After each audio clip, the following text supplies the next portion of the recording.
আমার diabetes 38 diabetes থাকতো। এক সপ্তাহ পরেই আমার ডায়াবেটিস 7 এসে গেছে। আগে কি নামাজ পড়তে পারতেন না? আগে নামাজ পড়তে বিছানা থেকে নামতেই পারতাম না। আলহামদুলিল্লাহ। আমি আমার বাচ্চাদেরকে চোখে দেখতে পারি না, এক রুম থেকে আরেক রুমে চোখে দেখতে পারি না। কল্পনা করেন স্যার, সে যার হাড় ক্ষয় হয়ে গেছে, সে এখন স্ট্রেংথ ট্রেনিং করছে, সে মাসল বিল্ডিং, তার অলরেডি মাসল বিল্ডিং হয়ে গেছে। তাহলে ওনার HbA1c-টা মানে 5-এ চলে আসছে। হ্যাঁ, 5 চলে আসছে। আচ্ছা, আলহামদুলিল্লাহ, তাহলে তো খুবই ভালো। ভাবতেই পারি নাই তার এত ড্রামাটিক্যাল চেঞ্জ হবে স্যার। এই তো সে আমার ফার্স্ট কেস ধরতে গেলে। আচ্ছা আচ্ছা, ও আপনার প্রথম কেস। আচ্ছা, এখন এইটা দেখে তো আমি আসলে বিস্মিত। হ্যাঁ, যাই হোক, তখন আমি বুঝলাম আসলে পেডিকিউর ম্যানিকিউরের কোনো প্রয়োজন নেই। আমরা যদি সুস্থ স্বাভাবিক খাবার খাই, ডিসিপ্লিন লাইফ লিড করি, আমাদের স্কিন, আমাদের ত্বক, আমাদের এমনি সুন্দর হবে। যে ছবিটা আপনার আগের, হ্যাঁ, ওই ছবিটাতে তো আপনাকে এখন আর আপনি ওই ছবি কোনো চেনার কোনো উপায় নেই। আমার তো মনে হয় না যে হঠাৎ করে কেউ দেখলে আপনাকে চিনবে। আমাদেরকে যে পরামর্শ দেওয়া হচ্ছে 6 বেলা খাওয়া, এতে খরচ বেশি। পাশে ওষুধ, সাথে ডাক্তার, সাথে পরীক্ষা নিরীক্ষা, সাথে অপারেশন ইত্যাদি ইত্যাদি। লাইফস্টাইলটা হচ্ছে যে আমার কিছু খাবার খেতে হবে, আমার একটা সময় ঘুমাতে হবে, আমার কিছু অ্যাক্টিভিটি করতে হবে, আর যদি পারি একটু রোদে যাব, একটু ঘাসে হাঁটবো, নিজের জন্য একটু সময় বের করবো, এই তো। জি, এর বাইরে আর কি আছে? জি। তারপর রোজা তো আমরা মুসলমান রাখলাম, হ্যাঁ, সপ্তাহে 2টো। আপনারা যখন কিছুই পারবেন না, তখন অন্তত ক্লিন ফুড বেছে নিন, প্রাকৃতিক খাবার খান, একটু কম খান, বেশি না খেয়ে। রোজা রাখুন, আর একটু হাঁটাচলা করুন, আর্লি ঘুমান, ভোরে উঠুন, রোদে যান, ঘাসে হাঁটুন, মানে এটা তো আসলে একদম মিনিমাম। আসসালামু আলাইকুম প্রিয় দর্শক, আমি ডক্টর মোহাম্মদ জাহাঙ্গীর কবির বলছি। আমরা আজকে এসেছি ফিরে আসার গল্প নিয়ে। প্রিয় দর্শক, ইতিপূর্বে অনেকগুলো ফিরে আসার গল্প আপনারা দেখেছেন, আর আজকে একটু ব্যতিক্রম, কারণ হচ্ছে দেখছেন যে দুজন একসঙ্গে এসেছেন ফিরে আসার গল্পে। তো কিছুদিন আগে আপনারা এই যে আমার মাঝখানে যিনি বসে আছেন, ওনার গল্পটি শুনেছেন। তো উনি ক্যান্সার সারভাইভ করেছেন আলহামদুলিল্লাহ। এরপর তিনি আবার এই যে বোন, আপনার নামটা কি? নাজমা আক্তার। হ্যাঁ, তো নাজমা বোনকে তিনি আবার পরামর্শ দিয়েছেন, অর্থাৎ মেন্টরিং করেছেন, গাইড করেছেন। তো এখন আলহামদুলিল্লাহ দুজনই সুস্থ আছে।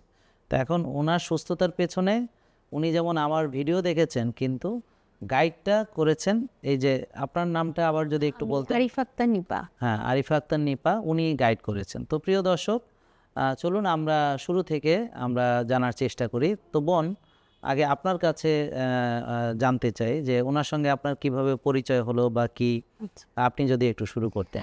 নাজমা আপার সাথে আমার অনেক আগে থেকেই পরিচয়, আমার ছোট ছেলের বন্ধুর মা। তো আমার ছোট ছেলে এখন HSC পরীক্ষা দিবে, সে যখন 2তে পড়তো, 1-এ পড়তো, তখন থেকে। আচ্ছা আচ্ছা, তাহলে অনেক আগের পরিচয়। হ্যাঁ, তো সেই সূত্রে পরিচয়, এবং এইভাবে আমরা এখনো একসাথে। ওই যে আমরা একটা কথা বলি প্রিয় দর্শক, জানেন ভাবি, হ্যাঁ, তো এই সেই ভাবি মনে হয় নাকি? ভাবি, আমি আপা বলি, আপাটা বেশি আন্তরিক মনে আচ্ছা, হয় না এমনি আমরা এটা দুষ্টামি করে বলে যে স্কুলে যখন বাচ্চাদেরকে দিয়ে, তো মায়েরা যখন কথা বলে ওই অনেক গল্প করে, তো এগুলো নিয়ে আমি একটু ফান করি, জানেন ভাবি, তারপর বলে যে অনেক কিছু, তো এই জন্য দুষ্টামি করলাম আর কি। যাই, তারপরে তো এইভাবে ওনার সাথে আমার আসা যাওয়া, বন্ধুত্ব যেটাই বলেন, আমাকে খুবই ভালোবাসে, পছন্দ করে, আমিও তাকে পছন্দ করি। এইভাবে আমাদের যাত্রা এখন পর্যন্ত আছে। তো ফিরে আসার গল্পে এই জন্য আসা যে মাঝখানে আমাদের বাচ্চারাও বড় হলো, আমরাও ছোটাছুটি, বাচ্চাদের পেছনে ছোটাছুটি, স্ট্রেস, আস্তে আস্তে অসুস্থ হতে থাকলাম। তো একটা পর্যায়ে যখন অসুস্থ হয়ে গেলাম, তখন কিভাবে ফিরে আসলাম, এটা নিয়ে আসলে। হ্যাঁ, এইটাই প্রিয় দর্শক, এবং আপনারা বুঝতে পারতেছেন। তো এখন প্রিয় দর্শক, আমরা একটু নাজমা আপার কাছে আসলে জানতে চাই যে আপনি যদি একটু বলতেন যে কবে থেকে আপনি অসুস্থ ছিলেন, বা আমাদের যে ফলো করছেন এই জিনিসটা কেন আপনার, আমার মনে হলো যে আমাকে ফলো করা দরকার, ঠিক আছে? আর হচ্ছে যখন অসুস্থ ছিলেন কিভাবে চিকিৎসা করেছেন, বা আপনার যে কষ্টের দিনগুলো, সেগুলো একটু যদি সংক্ষেপে বলতেন আর কি। আসসালামু আলাইকুম, আমি নাজমা আক্তার, আমার বয়স 49। আমি খুবই অসুস্থ ছিলাম 17 শনি। আচ্ছা, 17 শনি আমার মানে অনেক ডায়াবেটিস ছিলেন। ডায়াবেটিসের সাথে সাথে আমার যে হইলো, থাইরয়েড হইলেন। থাইরয়েড হওয়ার পরে আমার হাই প্রেশার হইলো, আমার অনেক হাঁচি হইলো, হাঁচি হইতে হইতে অ্যালার্জি, অনেক অ্যালার্জি, হাঁচি হইলো, কিন্তু আমি এগুলো কন্ট্রোল করতে পারতাম না। তারপর আমি ডাক্তারের কাছে গেলাম, ডাক্তার আমার ডায়াবেটিস তো সেই 38 ডায়াবেটিস থাকতো। আমাকে ইনসুলিন দিয়ে দিল। ইনসুলিন দেওয়ার পরে আমি আবার 1 মাস পরে যেতাম, আবার ইনসুলিন দিলাম, 2 বার 3 বেলা ইনসুলিন দিতেন। আমি তো মানে অস্বস্তি বোধ করতাম যে 3 বেলা ইনসুলিন দিয়ে। তারপর ছাড়া আর একটা বড় কথা কি, রাতের বেলা আমার খুব মানে ঘেমে যেত শরীর, আচ্ছা হাইপো হয়ে যেত, আমার কাঁপাকাঁপি হতো। হ্যাঁ। তখন উঠে আমি চিনি গুলাই খেতাম। আচ্ছা ওই যে সাদা চিনি গুলাই খেতাম। জি। আমি জানতাম না যে সাদা চিনি খেতে হয় না, সাদা ভাত খেতে হয় না, এটা জানতাম না। এভাবে আমার 19 সন পর্যন্ত চলে গেছে। 19 সনে এসে আমি হঠাৎ একদিন আমি আমার বাচ্চাদেরকে চোখে দেখতে পারি না, এক রুম থেকে আর এক রুমে চোখে দেখতে পারি না। এখন আমি বলতে আছি, নাবিদ তোমাকে তো আমি চোখে দেখি না, আমি কি, আমার চোখে কি হলো?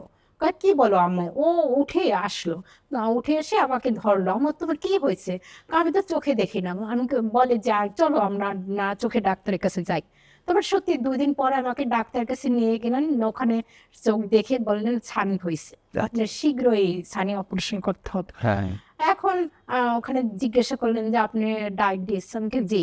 তারপর কত ডায়াবেটিস? তাকে চেক করলেন ডায়াবেটিস, ওইখানে ইনস্ট্যান্ট আমার ডায়াবেটিস। তখন অবশ্যই আমি খেয়ে গেছি, আমার 21 আচ্ছা ডায়াবেটিস। 21 যে তখন আপনি কি চিকিৎসা নিতেন না হ্যাঁ, আমি ডাক্তারদের? ইনসুলিন নিতাম। আচ্ছা আচ্ছা ওর ভিতরেই আমার এরকম। 21 হ্যাঁ। হ্যাঁ, তারপরে 21। স্যার আর একটা কথা, এর ভিতরে আমার সাহেবেরও এরকম ডায়াবেটিস, ডায়াবেটিস সেও এরকম ইনসুলিন নেয়, তাকেও দেখে এরকম 20 থাকে 22 থাকে। হ্যাঁ, দুজনেই নিচ্ছে। দুইজনেই নিচ্ছি। তারপরে আমি আসলে কি স্যার একটা কথা, যে এই আপনার যে এই ভিডিও, এগুলো তো আমি 17 সনে দেখতে পারি নাই। 19 সনে যখন এসেছি তখন আমি আপনার ভিডিও দেখেছি। আচ্ছা আচ্ছা ভিডিও দেখে তখন আমি আমার পরিবারকে বলেছি যে এখানে আমাকে একটু নিয়ে চলো। স্যার যখন বলে এরকম কথা, একে তো সবাই আসে, তখন আমি বেশি একটা সাপোর্ট পাইতাম না। আচ্ছা আমার আচ্ছা ছোট ছেলে, বড় ছেলে তখন কেবল 8-এ পড়ে। আচ্ছা হ্যাঁ, তখন আমি কোনো সাপোর্ট পেতাম না। তখন আমার ছেলে বলে, আম্মু তুমি করো, ভিডিও দেখে এগুলো একটু একটু চেষ্টা করো। হ্যাঁ, আমরা তো এত বুঝি না, যাবো স্যারের কাছে পরে যাবো। এভাবে আমি আগাইতে থাকলাম। দেখো 19 সালে যখন আমার চোখের ছানি আসলো, তখন তো আমাকে আর অপারেশন করবে না। হ্যাঁ, এই যে ডায়াবেটিস না কমিয়ে, এখন তো আমি হতাশ, আমি কিভাবে ডায়াবেটিস কমাবো। এর ভিতরে আমি করলাম ওই ডায়াবেটিসের কাছে, ডাক্তারের কাছে আবার গেলাম, যে এখন এরকম তো সিরিয়ালে বসতে হয়। হ্যাঁ, এখানে কিন্তু একটা মজার কথা আছে স্যার, শুনে বসতে হয়। তারপর আমরা এক খালাম্মার কাছে আমি বসলাম। এখন খালাম্মা এরকম এই ডায়াবেটিস মেপে নিয়ে গেছে, ওনার 7 দিনের ডায়াবেটিসের গড় মানে একেবারে শেষ। এখন আমি জিজ্ঞাসা করলাম, খালাম্মা এটা আপনি কিভাবে করেন? হ্যাঁ, কয় আমি এভাবে ভাত রুটি খাই না, সাদা ভাত রুটি খাই না। এখন আমি বলি, তাহলে কি স্যারের ওই ভিডিওগুলো কি দেখেছেন এই খালাম্মার? হতে পারে দেখে। তখন আমি আপনার কথা জিজ্ঞাসা করি নাই, আর ওনার সাথে সাথে আমি ওই স্যারের রুমে গেছি। হ্যাঁ, ওনার সাথে সাথে দুইজনকে ডাকে, তো একজন স্যার দেখে আর একজন বসে বসে দেখেন। এখন উনি তো ওনার কাহিনীটা বলতে আছেন যে আমি এভাবে কমাইছি, আমি এগুলো শুনতে আছি। তখন ওই ডাক্তার তাকে কোনো ঔষধ লেখে নাই। হ্যাঁ, আর উনি তখন ডাক্তার জিজ্ঞাসা করেন, না আপনি থাকেন কোথায়? আমি থাকি মেয়ের বাসায়। হ্যাঁ, তারপরে ঠিক আছে, ওকে আপনার ঔষধ আর লাগবে না, আপনি এভাবেই চলেন। হ্যাঁ, উনি চলে গেলেন, আমি বসলাম। তখন আমাকে ডাক্তার কি বললেন জানেন? বলেন যে জানেন ওনার ডায়াবেটিস কেন কমছে? উনি তো মেয়ের বাসায় থাকে, কোনো খাবার পায় না। হ্যাঁ, কোনো খাবার পায় না, সেজন্য ওনার ডায়াবেটিসটা একটু কমে গেছে। আমাকে স্যার তাহলে তো ভালো, ডায়াবেটিস কমে যাওয়া ভালো। তো এখন স্যার আমি যেটার জন্য আসছি, আমি তো এরকম ডায়াবেটিস অল্প কমছে কিন্তু বেশি কমে না, আমার চোখের অপারেশন লাগবে, আমার অপারেশন করতে আসছে না, ডায়াবেটিস বেশি। কয় কি আচ্ছা ঠিক আছে, তাহলে আপনি করেন, এই যে এভাবেই চলেন, আস্তে আস্তে আপনি কিছুদিন পরে অবশ্যই আপনার কমবে, ডায়াবেটিস কমবে, আপনি চোখের অপারেশন করতে পারবেন। তারপর আমাকে পাঠাই দিল। এখন আমি তো এর মাঝে তো আপনার ভিডিও দেখতে আসছি 19 সনে। হ্যাঁ, এই কথাটা 19 সনে আমি দেখতে আছি। এখন বাসায় এসে আমি নাবিদকে বললাম, নাবিদ আমি এই পেয়েছি ডায়াবেটিস কেমনি কমে, আমি পেয়েছি একটা খালাম্মার কাছে, এবং ডাক্তারের কাহিনীটা বললাম যে ডাক্তার এই কথা বলছে ওই খালাম্মাকে, আর আমাকেও এই কথা বলছে। আচ্ছা আম্মু, তাহলে তুমি স্যারের ভিডিওটা আরেকটু দেখো, আর একটু দেখে 1 সপ্তাহ যদি তুমি দেখো, ওইভাবে কন্ট্রোল করতে পারো খেয়ে, তাহলে তোমার ছানিটা অপারেশন করা যাবে। সত্যি স্যার, আপনার ওই ভাত রুটি আমি বাদ দিয়েছি। 1 সপ্তাহ। হ্যাঁ, আমি ভাত রুটি খাই না, সবজি, ডিম, গোশ, হ্যাঁ, এগুলা খেয়েছি। এগুলো খেয়ে আমি 1 সপ্তাহ পরেই আমার ডায়াবেটিস 7 এসে গেছে। হ্যাঁ, এখন আমি ঔষধও কম খাই। হ্যাঁ, অর্ধেক করে খাই। আমি নিজের বুদ্ধিতে, হ্যাঁ, অর্ধেক করে খাই। তারপরে আমি চোখের কাছে গেলাম। ইনসুলিন দেন না তো? না, তখন ইনসুলিন দিই। আচ্ছা আচ্ছা। এর মাঝে আমি ওই ডাক্তারের কাছে গিয়েছিলাম, ওই ইনসুলিন তো অস্বস্তিকর আমার জন্য, সেজন্য আমাকে ওই ডাক্তার এই ডাইমেরাল ঔষধটা দিয়েছিলেন। হ্যাঁ, তাও দিয়েছিলেন 2 বেলা। হ্যাঁ, 2 বেলায় একদিন তো আমার হাইপো হয়ে আমি খুব মানে বুঝছি, অসুস্থ মানে হয়ে হাইপো পড়েছিলাম। হচ্ছিলেন বলে হ্যাঁ, বাদ দেওয়া হ্যাঁ, বাদ হয়েছে। দেওয়া হয়েছে। তো প্রিয় দর্শক, এখানে একটা বিষয় জানার আছে, সেটা হলো ডাক্তাররা যে ইনসুলিন দেয় সেই ইনসুলিনটা আসলে দেওয়ার সময় তার ইনসুলিন তৈরি হয় কিনা রোগীদের, সেটা হচ্ছে সি পেপটাইড, এই পরীক্ষার মাধ্যমে বোঝা যায়। কিন্তু দুঃখজনক হচ্ছে বাংলাদেশের ডাক্তাররা বা অন্যান্য দেশেরও তারা সি পেপটাইড না দেখে রোগীকে ইনসুলিন দেয়। এখন ইনসুলিন দেওয়া যাবে সেই রোগীদের যাদের ইনসুলিন তৈরি হয় না, অর্থাৎ টাইপ 1 ডায়াবেটিস, বা যাদের ইনসুলিন অনেক কম তৈরি হয়। দুঃখজনক হচ্ছে এই যে তৈরি হচ্ছে কিনা বা কম তৈরি হচ্ছে এটা দেখার জন্য যে সি পেপটাইড পরীক্ষাটা, এটা না করেই রোগীকে ইনসুলিন দেওয়া হয়। আর সবচেয়ে খারাপ যে বিষয় সেটা হচ্ছে ইনসুলিন রোগীর শরীরে কতটুক সেটাও মাপা হয় না। তো খালি পেটে রোগীর ইনসুলিন যদি অনেক বেশি থাকে, তাকে যদি আরও ইনসুলিন দেওয়া হয় তাহলে এটা অবশ্যই তার ক্ষতি হবে, কারণ সুগার বেশি থাকলে যেমন ক্ষতি, ইনসুলিন বেশি থাকলেও ক্ষতি। এটাকে বলে হাইপার ইনসুলিনিমিয়া। তো এখন ইনসুলিনের স্বাভাবিক মাত্রা 7-এর নিচে থাকা উচিত, আর অপটিমাল হলো 4-5 থাকা ভালো। কিন্তু আমরা অনেক রোগীকে পেয়েছি যাদেরকে ডাক্তার ইনসুলিন দিয়েছেন, কিন্তু তাদের খালি পেটে ইনসুলিন আসছে 25, 26, 22 এরকম। তাহলে ওদের ইনসুলিন যে তৈরি হচ্ছে সি পেপটাইড সেটাও ভালো, আবার ইনসুলিন বেশি আছে খালি পেটে, তারপরেও তাকে আরও বেশি ইনসুলিন দেওয়া হচ্ছে। তো এই ঘটনাগুলো ঘটছে। তো এই জন্যে আপনারা যখনই কেউ ইনসুলিন দিবে, আপনাকে সাজেস্ট করবে, তখন সুন্দর করে ডাক্তারদের সঙ্গে কথা বলুন যে স্যার আমার ইনসুলিন তৈরি হয় কিনা এই পরীক্ষাটা একটু আপনি করাবেন, আমার টাকায় আমি করাবো, আপনি শুধু একটু লিখে দেন সি পেপটাইড, আর আমার খালি পেটের ইনসুলিন সেটা আমি একটু দেখতে চাই। তো এই ইনসুলিনটা দেখে যদি আমার ইনসুলিন কম থাকে এবং আমার যদি ইনসুলিন তৈরি না হয়, তখন আপনি ইনসুলিন আমাকে দিবেন। আর এখানে একটা মজার ব্যাপার, সেটা হলো যাদের ওজন কমছে না তাদের ইনসুলিন বেশি, আর যাদের ইনসুলিন কম তাদের ওজন বাড়াতে পারে না। তাহলে এটাও একটা বোঝার উপায়। তো এই জন্যে ইনসুলিন দিলেই আপনারা নিয়েন না। যেমন এই যে বোন ইনসুলিন নিয়েছিল, ওনার হাইপো হয়েছে, যাক ওনার ডাক্তার ভালো, উনি বলাতে আবার ওষুধে শিফট করেছে। কিন্তু অনেকে আছে যে ওষুধে শিফট করে না, তারা জোর করে ইনসুলিনই দিতে থাকে। তারপরে আমি ওই যে এভাবে খাবারের মাধ্যমে এরকম তেল টেল এগুলো তো কিনতে পারি নাই। তাকে অনেক অনেক প্রায় 1 বছর এভাবে আমার ওজন কমে গেল অনেক। হ্যাঁ, অনেক ওজন কম, প্রায় আমার 55 মতো ওজন হলো, 63 থেকে 55-তে আসলো। এখন আমি তো শুকাই যাচ্ছি, কিন্তু আমি আপনার কাছে আসতে পারি নাই। হ্যাঁ, আমি পরিবারের সাপোর্ট পাই নাই, আসতে পারি নাই।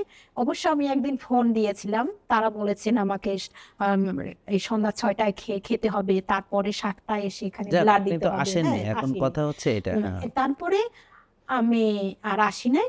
এভাবে অসুস্থ হতে হতে আমি 23 সনে, যখন 23 সনে আমার আর্থ্রাইটিস হয়ে গেল। আচ্ছা আচ্ছা। আর্থ্রাইটিসে আমার এই যে হাতের নখ সব হলুদ হয়ে গেল, বসে গেল। হ্যাঁ, এভাবে। বসে গেল মানে কি, নখ চলে হ্যাঁ, গেছিল? হ্যাঁ, এরকম বসে গেছে ভিতরে। আচ্ছা আচ্ছা। এরকম বসে যেত। তো এগুলা আমি ডাক্তার দেখাইলাম পিজি ডাক্তার আমাকে বারবার এরকম যেতে বললেন। তারপরে এই 26-এ এসে নিপা আপার সাথে আমার কথা হলেন। তখন আমাকে এই যে 26-এর ফেব্রুয়ারি মাসে আমাকে বললেন, আপা আমি বাসায় আসেন। একটু হ্যাঁ। বলি স্যার, এক্ষেত্রে হচ্ছে উনি যখন একদম শয্যাশায়ী বিছানায়, তখন আমি হচ্ছে ক্যান্সারের ট্রিটমেন্টের জন্য মুম্বাইতে।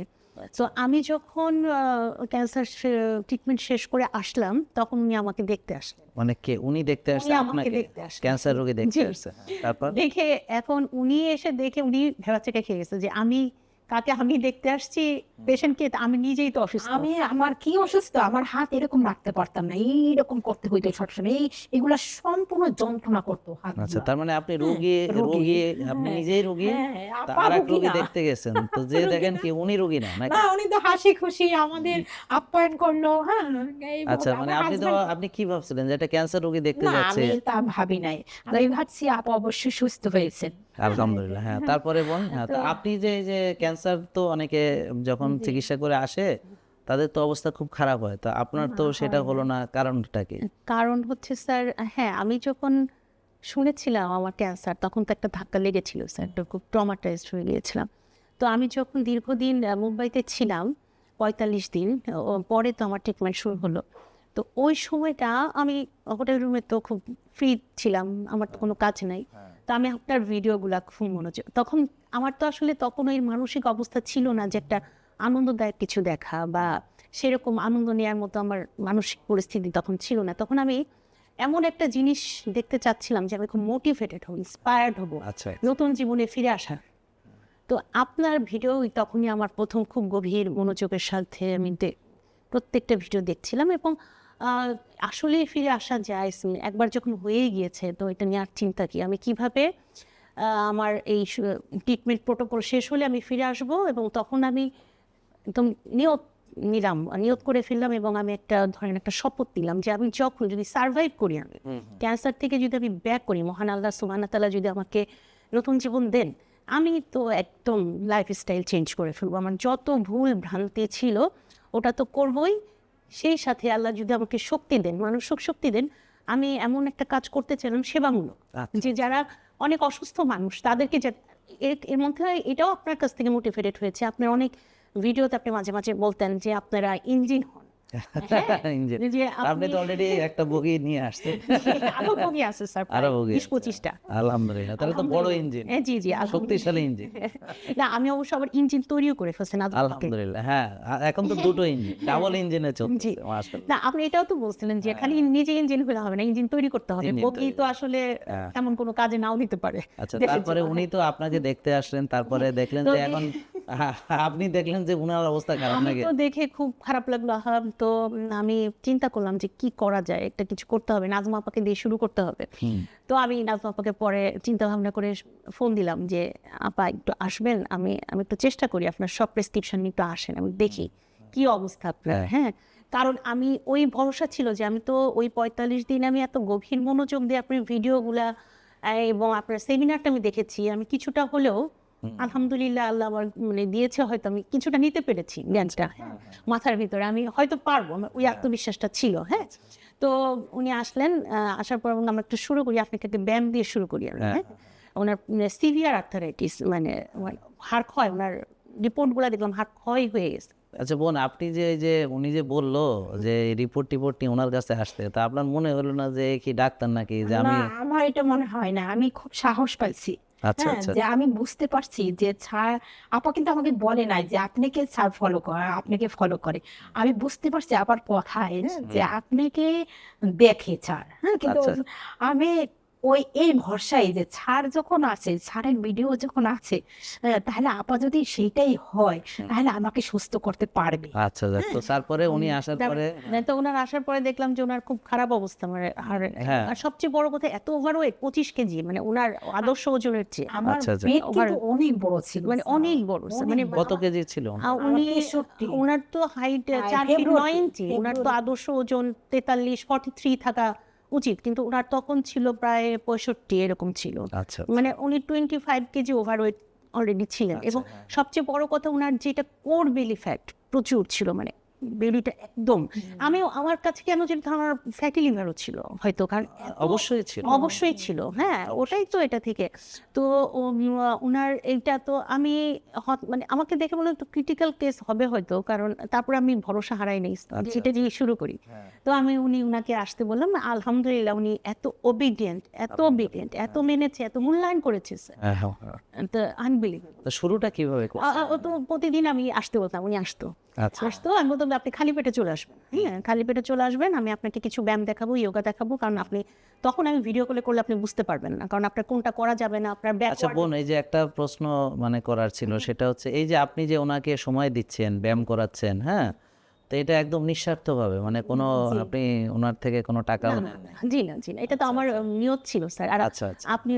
আপনিও মাঝে মাঝে ভিডিওতে বলতেন যে সবসময় সৃষ্টিকর্তাকে খুশি করার জন্য করতে হবে। আচ্ছা আচ্ছা, না এটা আমাদের অনেক ভালো লেগেছে, আমার মনে হয় দর্শকরাও এটা জি, জি। পছন্দ করে। তো ওটা বলছি যে আমি আসলে সৃষ্টিকর্তার খুশির জন্যই মিলে আচ্ছা, তারপরে ব্যায়াম করছেন আর তো আর ওনাকে- খালি পেটে আসলো ব্যায়াম করলো। হ্যাঁ ব্যায়াম করলো, তারপরে আমি যেহেতু উনি ওখানে যে আবার কি খাবে হেলদি খাবারের অ্যারেঞ্জ করতাম, হ্যাঁ। আমরা দুজনে মিশে বলে ও আচ্ছা, আপনারা খাওয়াটাও একসঙ্গে, তা কি ও আচ্ছা, তার মানে উনি হ্যাঁ। ওই যে ভাত খেত না তখন? না না, আমি তখন আস্তে আস্তে করতাম, কি হুট করে তো আপনি বলছেন হ্যাঁ, ভাত না, ইয়ে করা যাবে না, তা আমি কিছু ব্যবস্থা রাখতাম, মানে হেলদি খাবারের আচ্ছা। ব্যবস্থা রাখতাম, ঠিক আছে। তো আমরা ব্যায়াম ট্যাম করানোর পরে ফ্রেশ ট্রেশ হয়ে 11টার দিকে আমরা মানে আপনি Breakfast. আপনি রান্না করে খাওয়াইতেন? জি, আচ্ছা আচ্ছা আচ্ছা, সেটা না, মানে এটা তো একটা বিরাট ব্যাপার যে ওনাকে বিনামূল্যে ব্যায়ামও করাচ্ছে আবার রান্না করে খাওয়াচ্ছে ও, তাহলে এটা আসলে বোন আপনি অনেক লাকি, তাই না? জি আমি লাগি। হ্যাঁ, তারপরে তো খাওয়ানোর পরে দেখলাম যে আসলে উনি খুব ওবিডিয়েন্ট এবং কথায় আমি পারবো ইনশাল্লাহ হবে, আমি ভয় পাই নাই, যদিও আমি ডক্টর তারপরে তারপরে তারপরে মানে ধরেন ওই যে আপনি খাওয়াটা একবেলা খেলেন, তো বাসায় যে এসে কি খেলেন? বাসায় যে যেহেতু একটু বাসায় যে উনি এখনই অতটা সাপোর্ট পাবে না, ফিনান্সিয়াল একটা প্রবলেম ছিল, তো আমি ওনাকে যতটুকু সবজি মাছ যেটুকু তো বাসায় গিয়ে কি ভাত রুটি ফল দুধ খেতেন না? হ্যাঁ আমি 2 মাস ফল রুটি দুধ এগুলো খাই ভাত রুটি ও আচ্ছা আচ্ছা, মানে ওনার কথা ওনার শোনা। কথায়। তাহলে খাওয়াটা ঠিক করলেন, ব্যায়াম করলেন, আর কি কি পরামর্শ দিয়ে? আর সব বলেন। রোদে যাওয়া, ঘাসে হাঁটা। রোদে কি দুজন আবার- একসাথে জি, যেতেন? আবার মেয়েকে স্কুলে দিয়ে ওই যে লেদার টেকনোলজি ওখানে বিশাল মাঠ স্যার, সবুজ ওখানে এবং আমরা বিশাল একটা বট গাছ। মেডিটেশনে যেতাম, হ্যাঁ। খুব আনন্দ স্যার ওই হইতো। কথা ওকে বলতাম যে ওনাকে বলতাম যে স্যার বলছেন যে যখন মানুষ পাগল বলবে তখন ভাববেন যে আপনি ঠিক লাইনে আসছেন। ও ঠিক তো, তা ওখানে কি পাগল বলতো? হ্যাঁ বলতো তো। হ্যাঁ, বলতো তো। আমরা ওখানে অনেক ইয়েও খেয়েছি, হ্যাঁ। তারপর আমরা একটু দূরে যেতাম, আরেক পাশে যেতাম। একদম হ্যাঁ করে আলাদা করে ওনাকে প্রাকৃতিক পরিবেশেও কিন্তু আমি কার্ডিও করিয়েছি একদম। cardio। ওখানে ওই পাশে একদম রেস্ট্রিক্টেড ছিল, তো ছেলেরা যেত না, তো আমরা ওই বৃক্ষ মেডিটেশন ঘাসের মধ্যে দাঁড়ায় ব্যায়াম করাতাম, তো দুইটাই আর্থিংও হতো ব্যায়ামও হতো। আচ্ছা, গ্রাউন্ডিং আর্থিং। Grounding, প্রিয় দর্শক, ওই যে আমরা খালি পায়ে যদি ঘাসে হাঁটি গ্রাউন্ডিং আর্থিং হয়, হ্যাঁ, তো এটা অনেকে জানে না, তো এটা আমাদের অনেক দরকার। বিশেষ করে আমাদের কিন্তু ইলেকট্রিসিটি আছে, তো আমরা যেমন দামি দামি আমাদের যে যন্ত্রগুলো এগুলোর যেমন আর্থিং গ্রাউন্ডিং করা লাগে, আর্থিং করা লাগে, তা আমাদেরও অবশ্যই উচিত যে একটু খালি পায়ে হাঁটা। তো গতকালকে আমি ওই রোজা ছিলাম, তো ইফতারের আগে ওই আসর পড়ে চলে গেছি ওখানে মাঠে, ঠিক না, এখানে আরেকটা জায়গা আছে, ওখানে কাজ চলতেছে, তা আমি ওখানে একা একা দাঁড়ায় দাঁড়ায় ঘাসে হাঁটলাম, আবার রোদের দিকে তাকালাম, বিকেলের রোদের দিকে তাকালে রাতের ঘুমটা আপনার মানে ভেঙে যায় না, মানে অনেকের আছে না ইন্টারাপশন হয়, ঘুমটা হঠাৎ ভেঙে যায় রাতে আর ঘুম আসতে চায় না, তাই এই ঘুমের যে ইন্টারাপশন মানে একদম আমি নিরবিচ্ছিন্ন ঘুমের জন্যে আমাদের উচিত হচ্ছে ওই যে বিকেলের যে আছে ওখানে লাল আলুর পরিমাণটা বেশি থাকে, ওটা মেলাটোনিনটা ঘনীভূত করে যেন রাতে মেলাটোনিন সিক্রেশনটা ঠিক হয়, সার্কাডিয়ান রিদম রিসেট করে আর কি। তো ওই জন্যে তা আমি ওই যে সূর্যের দিকে তাকাচ্ছি, হ্যাঁ, আর হচ্ছে আর রোদে তো আমি সকালে গেছি, গায়ে রোদ লাগানোর কাজ শেষ, তো এখন আর খালি পায়ে হাঁটতেছি। তো এখন এরপর যখন সূর্য ডুবে ডুবে গেল আবার ইফতার করা লাগবে, তো আমি যখন চলে আসতেছি তো ওই যে দুজন মহিলা বোরকা পরা ওরা ওখান থেকে বলে, স্যার আপনি কি বিকেলেও হাঁটেন নাকি, আমাকে বলতেছে। তা বললো না বোন, আমি ওই গ্রাউন্ডিং করতে আসছিলাম, আর্থিং করতে আসছিলাম। তো তার মানে এই বিষয়গুলো এখন ধীরে ধীরে এটা সবাইকে জানতে হবে। প্রিয় দর্শক, আপনারা যারা সুস্থ থাকতে চান গ্রাউন্ডিং আর্থিং সবাইকে জানতে হবে। তা এই কথাগুলো ব্যাখ্যা করে দেওয়ার কারণ হলো ওদিন আমি রহিমা আপু বোনকে নিয়ে ভিডিও করার পরে দেখি অনেকেই কফি অ্যানেমা নিয়ে প্রশ্ন করেছে যে কফি অ্যানেমাটা কী।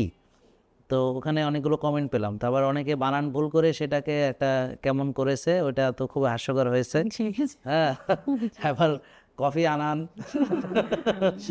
তো অনেক কিছুই আছে, তো আপনারা দেখছেন মনে হয় না? মানে কফি এনিমাটা এখনো মানুষ সেইভাবে হ্যাঁ, তাহলে আমাদের এই যে আমরা যে আলাপ করছি এটার ভিতরে শেখার বিষয়গুলো বলতে হবে, যেমন বোন ইয়োগা করেছেন, তো ইয়োগাগুলো আসলে শ্বাসের ব্যায়ামের সঙ্গে করতে হয়, শ্বাসের একটা গুরুত্ব আছে, তো এতে করে ইয়োগা করলে মেডিটেশন হয়, কারণ হচ্ছে ওই যে দম নিতে নিতে দম ছাড়তে ছাড়তে, তো এইটাতে হচ্ছে কি যে আমার শ্বাসের উপর একটা নিয়ন্ত্রণ প্রতিষ্ঠা হয়, তো এই মনের উপরে একটা নিয়ন্ত্রণ প্রতিষ্ঠা হয়, তারপরে একটা পজিশন ধরে রাখা, একটা স্ট্রেস, তো এটা হচ্ছে যে ফোকাসের জন্য দরকার হয়। ফোকাসটা যারা অসুস্থ তাদের অনেকেরই ফোকাস থাকে না, তারা ফোকাস ধরে রাখতে পারে না, এবং অ্যাটেনশন মানে ডেফিসিট যে হাইপার অ্যাক্টিভ ডিসঅর্ডার মানে ওদেরও অনেকের এরকম থাকে যে একটা জায়গায় তাহলে ইয়োগা আমাদের এটা আবার হচ্ছে ধরেন একটা আমি এমন একটা পজিশনে আছি যেটা আমার কাছে একটু পেইনফুল কমফোর্টেবল না, কিন্তু এটার ভিতরে আমি এতক্ষণ ধরে রাখছি, তাহলে এটা হচ্ছে যে মানে এই কমফোর্ট জোন থেকে বেরিয়ে আসা। এবং ওই যে আমি যে স্ট্রেসটা মানে আমার শরীরের যে ধরে রাখলাম, যে আমার একটু মনে হচ্ছে যে উঠায় ফেলেই, কিন্তু না, আরো 2 মিনিট রাখতে হবে বা আরো 30 সেকেন্ড রাখতে হবে, কথার কথা বলছে, হ্যাঁ, ওই পজিশনটা হোল্ড করে রাখছি। তো এটাও কিন্তু আমাদের ধৈর্য শেখায়, এবং হচ্ছে এটা হচ্ছে আমাদের এখন বর্তমানে অনেকেরই ধৈর্য খুব কম। তো ধৈর্য কম তার কারণ হলো যে মানে ইনসুলিন রেজিস্ট্যান্স থাকলে ধৈর্য কম হবে। তারপরে আমাদের যদি ব্যায়াম না করি, ঘুম ঠিক মতো না হয়, তো আমরা রোগের কারণেও আমরা অস্থির থাকি। তো এই ধৈর্যটা বাড়ে। আরেকটা খুব গুরুত্বপূর্ণ বিষয় হচ্ছে মানে আপনি আনকমফোর্টেবলটাকে কমফোর্টেবল করা। বেশিরভাগ লোক ওই যে তার বক্স থেকে বেরোতে চায় না এবং তার কমফোর্ট জোন থেকে বেরোতে চায় না। তো ওই আমি যে একটা আনকমফোর্টেবল পজিশনকে ধরে রেখে দিলাম, এটাও কিন্তু আমাকে এই বোঝায় যে আমার এই পেইনটা আমি নিচ্ছি, হ্যাঁ, তো এটা ভালো কিছু অ্যাচিভ করার জন্য। তো এগুলো অনেক কিছু আসলে শেখার আছে। আর তখন যদি আমি প্রাকৃতিক পরিবেশ পাই, সূর্যের আলো, ভিটামিন ডির জন্য দরকার, গ্রাউন্ডিং আর্থিং হলে আমার মানে ভ্যাগাস নার্ভ স্টিমুলেশন হয় এবং মানসিক প্রশান্তি ঘটে। মানসিক প্রশান্তি ঘটলে সুগার কমে, ইনসুলিন কমে, আর হচ্ছে প্রেশার কমে, হ্যাঁ, আর ঘুম ভালো হয়, হজম ভালো হয়। তো এই জিনিসগুলো জানা দরকার, যে এই কাজগুলো যে আপনারা করলেন, করার পরে তখন আপনার যে ওষুধটা কিভাবে আস্তে আস্তে আপনি মানে করলেন? তো আমি তো যখন দেখলাম যে আমি যেহেতু এর আগে আমার ক্যান্সারের আগে আমি দুটো অর্গানাইজেশনে ইয়োগা ইনস্ট্রাক্টর হিসেবে কাজ করেছি, সেই অভিজ্ঞতায় যে ওনাকে আমি যে ব্যায়ামগুলো করিয়েছি এবং সেগুলো খুব কাজে লাগছিল, এবং সেই সাথে আপনার যে লাইফস্টাইল যে বিষয়গুলো সেগুলো মেনটেন করাচ্ছিলাম। এবং আস্তে আস্তে যখন দেখলাম সে না কাজ দিচ্ছে, তখন আমি তাকে ভাত রুটি ফল দুধ যখন বন্ধ করে দিলাম, তখন তো অবভিয়াসলি আপনার ওষুধটা কমাই নিচ্ছে। কিন্তু উনি কি সুগার মেপেছে তখন? হ্যাঁ, জি, আমি 7 দিনের রিপোর্ট দিছি, প্রত্যেক দিনের রিপোর্ট দিছি। আচ্ছা, ওই যে আপনি যে রিপোর্টগুলো যখন দিলেন তখন রিপোর্টগুলো কেমন ছিল ওনার রিপোর্টগুলো? 7 দিনের রিপোর্ট? মানে 7 দিন সুগারের যেটা। হ্যাঁ, হ্যাঁ। হ্যাঁ, আমি তো প্রতিদিন ওনাকে ফোন দিতাম, খাওয়ার আগে কত থাকতো, খাওয়ার 2 ঘন্টা পরে কত হ্যাঁ, থাকতো। হ্যাঁ, তারপরে? দেখতাম কি মানে যখন উনি ভাত রুটি ফল দুধ যেটা বাদ দেওয়ার পরে মানে মানে চিনি জাতীয় খাবার বাদ দেওয়ার হ্যাঁ, পরে। চিনি জাতীয় বাদ, আশ্চর্যজনক ভাবে তার সুগারটা কন্ট্রোল হয়ে কত ছিল তখন? তখন আমার Average? খাবার পরে থাকতো আমার 7, হ্যাঁ, আর খাবার আগে থাকতো 6। 6। তো তখন কি ওই যে আপনার 1 সপ্তাহ রিপোর্ট দিয়ে ওনাকে যখন আপনি প্রেজেন্ট করেন, তখন কি ওই খালাম্মার কথা আপনার মনে পড়ে যে ওই খালাম্মা? হ্যাঁ, মনে পড়ে। হ্যাঁ, তো এটা তো আপনার ভুলে গেছেন, এটা আমি মনে করাই না দিলাম। না, কারণ ওই খালাম্মার কথা, ওই যে ওই খালাম্মা যে ডাক্তারের কাছে রিপোর্টটা কন্ট্রোল করে নিল এবং ডাক্তার এটা বললো যে ওর মেয়ের বাড়িতে মনে হয় খাইতে টাইতে দেয় নাই। না, হ্যাঁ, যে কথাটা হ্যাঁ, এই জন্য তো এখন আপনি তো নিজের বাড়ি থেকে তো আপনি, সবসময় মনে থাকবে। হ্যাঁ, তাহলে ওই 7 দিনের রিপোর্ট দেখে তখন কি করলেন? ডাক্তার সাহেব কি ওষুধ বন্ধ করে দিলেন? যে ঔষধ বন্ধ করার পরেই এইটা ও আচ্ছা আচ্ছা করে করে হাফ দিয়ে করে করে বন্ধ করছে। আচ্ছা আচ্ছা। করে করে দিয়েছে। তাহলে ওই সময় বোন উনি কয়টা ওষুধ খেতেন সর্বমোট বলতে পারবেন? 10টা তো খেতাম। 10টা। তো এই 10টা ওষুধ থেকে বেরোতে আপনার কয়দিন লাগলো ওনার? মানে 2 মাস। আলহামদুলিল্লাহ। তো প্রিয় দর্শক, আপনারা শুনলেন যে ওনার 10টা ওষুধ। আর সবচেয়ে বড় কথা হলো উনি অনেক দিন ধরে কষ্ট পাচ্ছিলেন, সাফার করছিলেন। তা এখন প্রথম মাসে ওনার ওজন কয় কেজি কমছে আপনার মনে আছে? হ্যাঁ, 5 কেজি। প্রথম মাসে 5 কেজি কমছে, তারপরের মাসে? তারপরে 2 কেজি 2 কেজি কমছে। আচ্ছা আচ্ছা। তাহলে এখানে আরেকটা জিনিস আপনাদের জানার বিষয় যে ওজনটা অনেকে মনে করে যে একটা কম্পিটিশন, হ্যাঁ, কম্পিটিশন মানে কি বলবো, ওই কার কত কেজি কমলো, হ্যাঁ, এটা নিয়ে খুব একটা আমাদের দেখি গ্রুপে খুব মানে কথাবার্তা হয়। ইয়ে হয়। আসলে আমি পছন্দ করি যে ধীরে সুস্থে কমাটা ভালো, কারণ ধরে রাখা যায়। আর অনেকে আছে অনেক কমায় হঠাৎ করে, কিন্তু তারা ধরে রাখে না। তা আমরা যদি ধরে রাখতে না পারি তাইলে কিন্তু আপনার কয় কেজি কমলে 1 মাসে, 2 মাসে বা 3 মাসে এটা কোনো ম্যাটারই করে না, কারণ দিন শেষে আপনাকে ধরে রাখতে হবে, ধরে না রাখলে কোনো লাভ নেই। তবে স্যার এখানে একটা ওনার অনেক বড় ক্রেডিট, সেটা হচ্ছে স্টুডেন্ট যদি ওবিডিয়েন্ট না হয়, না কথা শুনে, তাহলে তো অ্যাচিভমেন্ট আসবে না। এখানে আমি একটা কথা আপনাদের বলি, প্রিয় দর্শক, আমি আপনাদের সবাইকে বলি যে আসলে সবসময় আমি যে ভালো হয়েছে তাকে ক্রেডিট দিই, অলওয়েজ। কেন দেই? যেমন বোন, আমি তো ওনাকে চিনতাম না, ওনাকে চিনছি বেশি দিন হয় না, হয়েছে অল্প কিছুদিন, কিন্তু উনি যে আমার ভিডিও দেখেছেন, তো এখন আমার ভিডিও তো ইউটিউবে আছে, 3200-এর বেশি ভিডিও আছে। এখন এই ভিডিও তো চাইলে আপনিও দেখতে পারেন যে সবাই, কিন্তু আপনারা তো হয়তো দেখছেন, যারা দেখছেন তারা তো দেখছেন।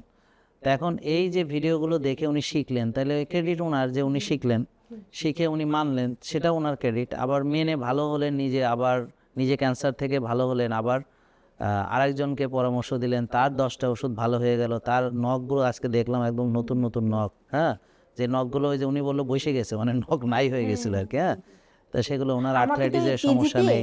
পিজিতে নখের এরকম একটা এক্সরে করে, তখন এগুলো খুব কালো।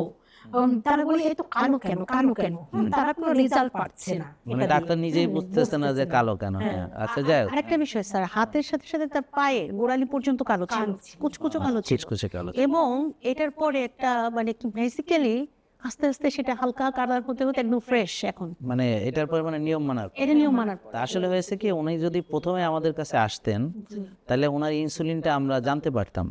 তা ওনারা তো আসলে তখন আসেননি, তো এই জন্য আমি যেটা আপনাদেরকে বলবো, যে কোনো যাদের সম্ভব আপনারা শুরুতে এই লাইফস্টাইল মানার আগে একটা মানে ইনসুলিন হোমায়া টেস্টটা করে নেওয়া ভালো।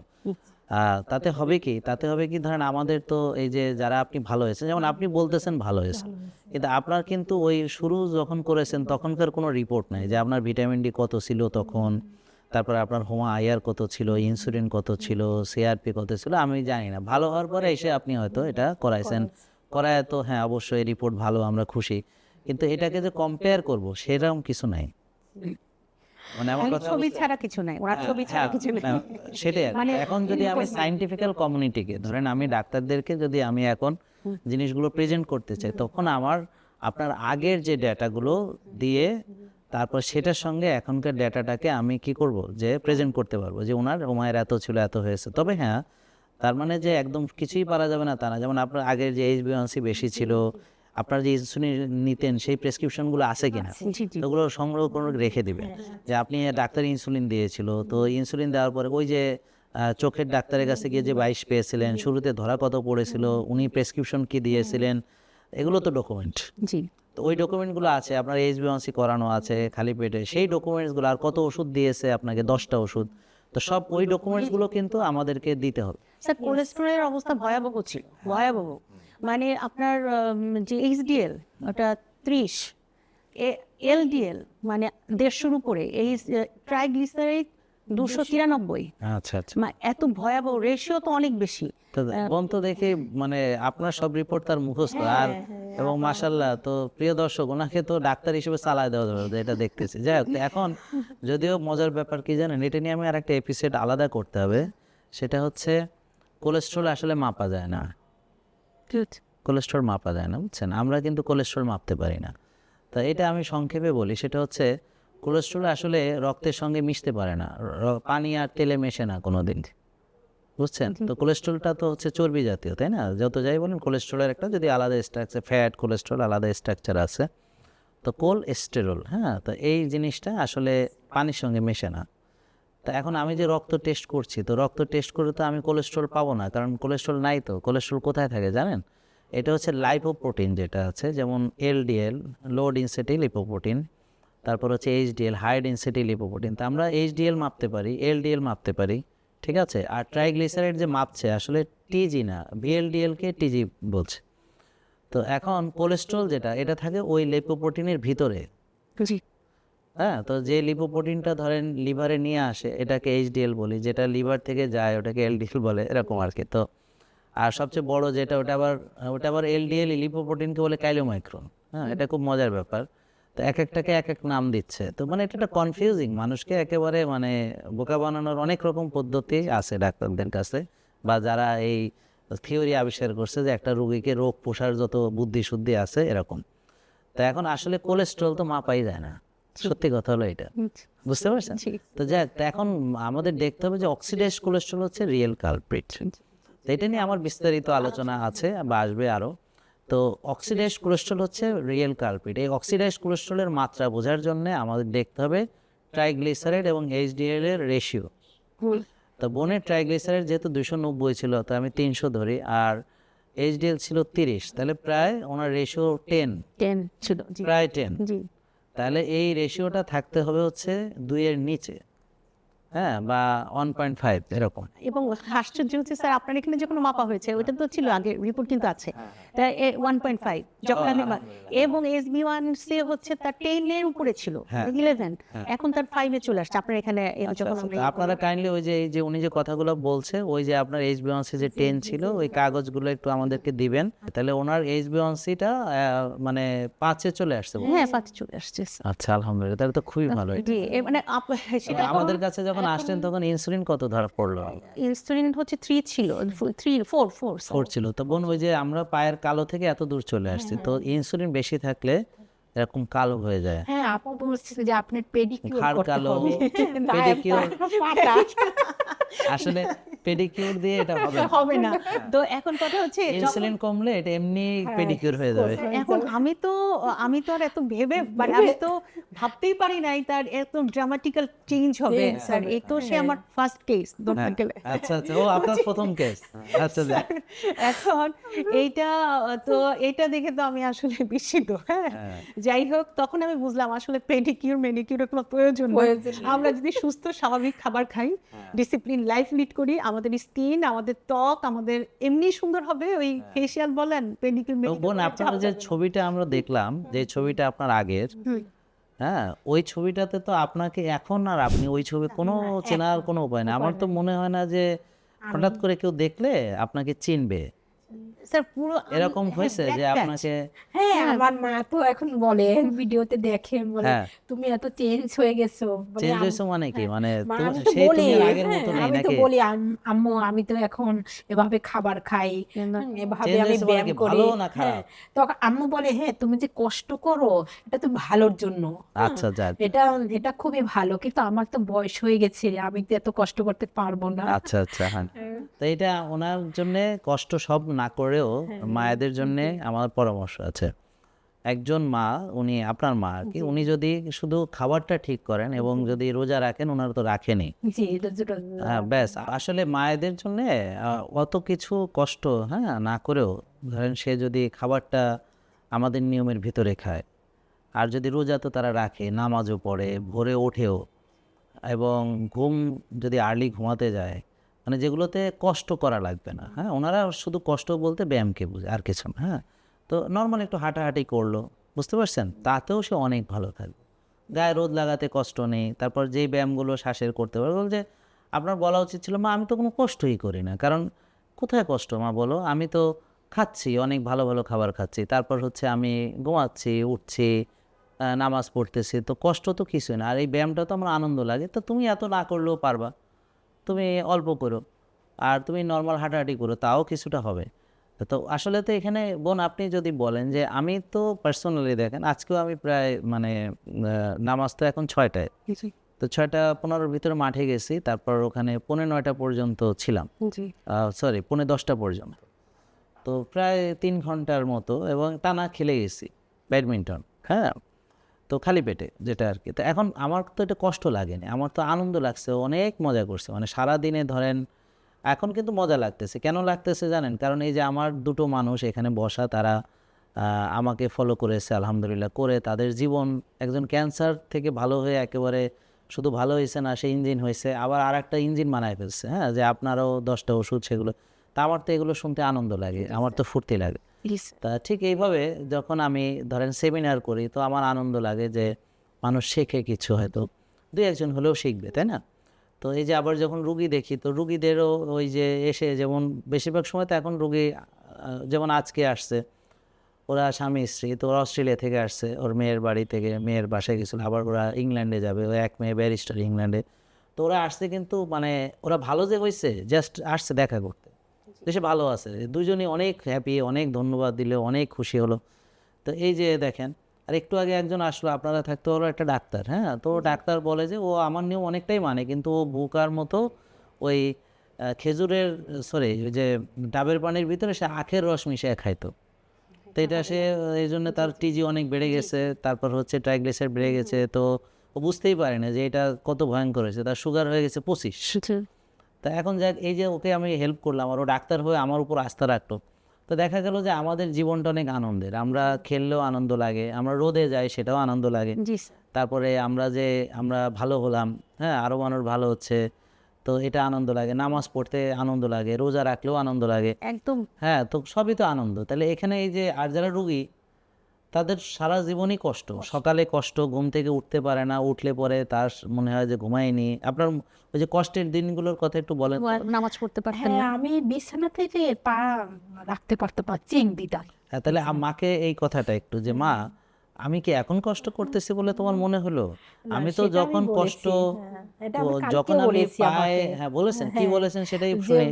আম্মু তুমি তো দেখেছো আমি বিছানা থেকে পা নিচে নামাতে পারতাম না। হ্যাঁ তখন আমাকে আম্মু বলছে যে তুমি হাঁটতে যাও, আমি হাঁটতে যেতে পারতামই না। হ্যাঁ হ্যাঁ, হ্যাঁ। আর এখন তো আমি আম্মু নামাজ পড়তে পারি। ওই যে তুমি আগে আগে বলতা, কি নামাজ পড়তে পারতেন না? আগে নামাজ পড়তে পারি, বিছানা থেকে নামতেই পারতাম আলহামদুলিল্লাহ, তো না। এটা তো আমাদের বেশি জানা হ্যাঁ, দরকার ছিল। প্রিয় দর্শক, আমার সবচেয়ে ভালো লাগে হচ্ছে যখন আমি জানি বা আমরা যখন সেমিনার করি না, তখন অনেকে বলে যে, অনেকে চোখের পানি ফেলে বলে যে আমি সবসময় আপনার জন্য দোয়া করি, কারণ আমি তো সেজদা দিয়ে নামাজ পড়তে পারতাম না। আর ডাক্তাররা বলেছিল মানে এমন অবস্থা যে ও জীবনে আর এটা পারবে না। তো একজন যারা মানে নামাজ পড়তে পছন্দ করে, হ্যাঁ কেউ তো আছে পছন্দ করে না, কিন্তু যারা করে এবং সেজদা দিয়ে না পড়লে নামাজ মনে হয় প্রাণ নেই, তাই না? কপাল মাটিতে আমি লাগাতে পারলাম না, তো আর নামাজ তো তো ওরা চোখের পানি ফেলে ফেলে দোয়া করে যে আমি আপনার জন্য দোয়া করি, তাহাজ্জুদে নামাজ পড়ি, এবং বলতে হয় না, কারণ দোয়াটা এমনি চলে আসে। যখনই নামাজ পড়ি সেজদা দিই, চোখের পানি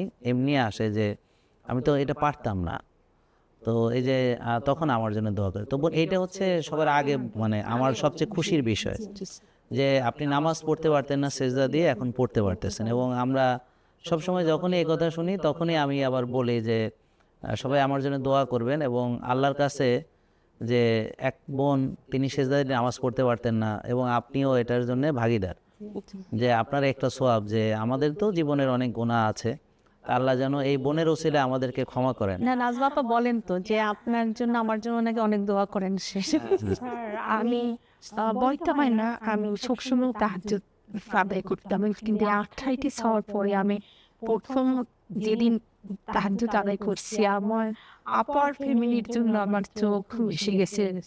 আচ্ছা আচ্ছা, তার মানে আগে তাহাজ্জুদ পড়তেন, তারপরে আর্থাইটিসের জন্য পারেননি, তারপর আবার যেদিন পেরেছেন, প্রথম দিন, হ্যাঁ হ্যাঁ সেদিন সেদিনের কথাটা আমার রাত 3টার সময় আমি জেগে গেছি।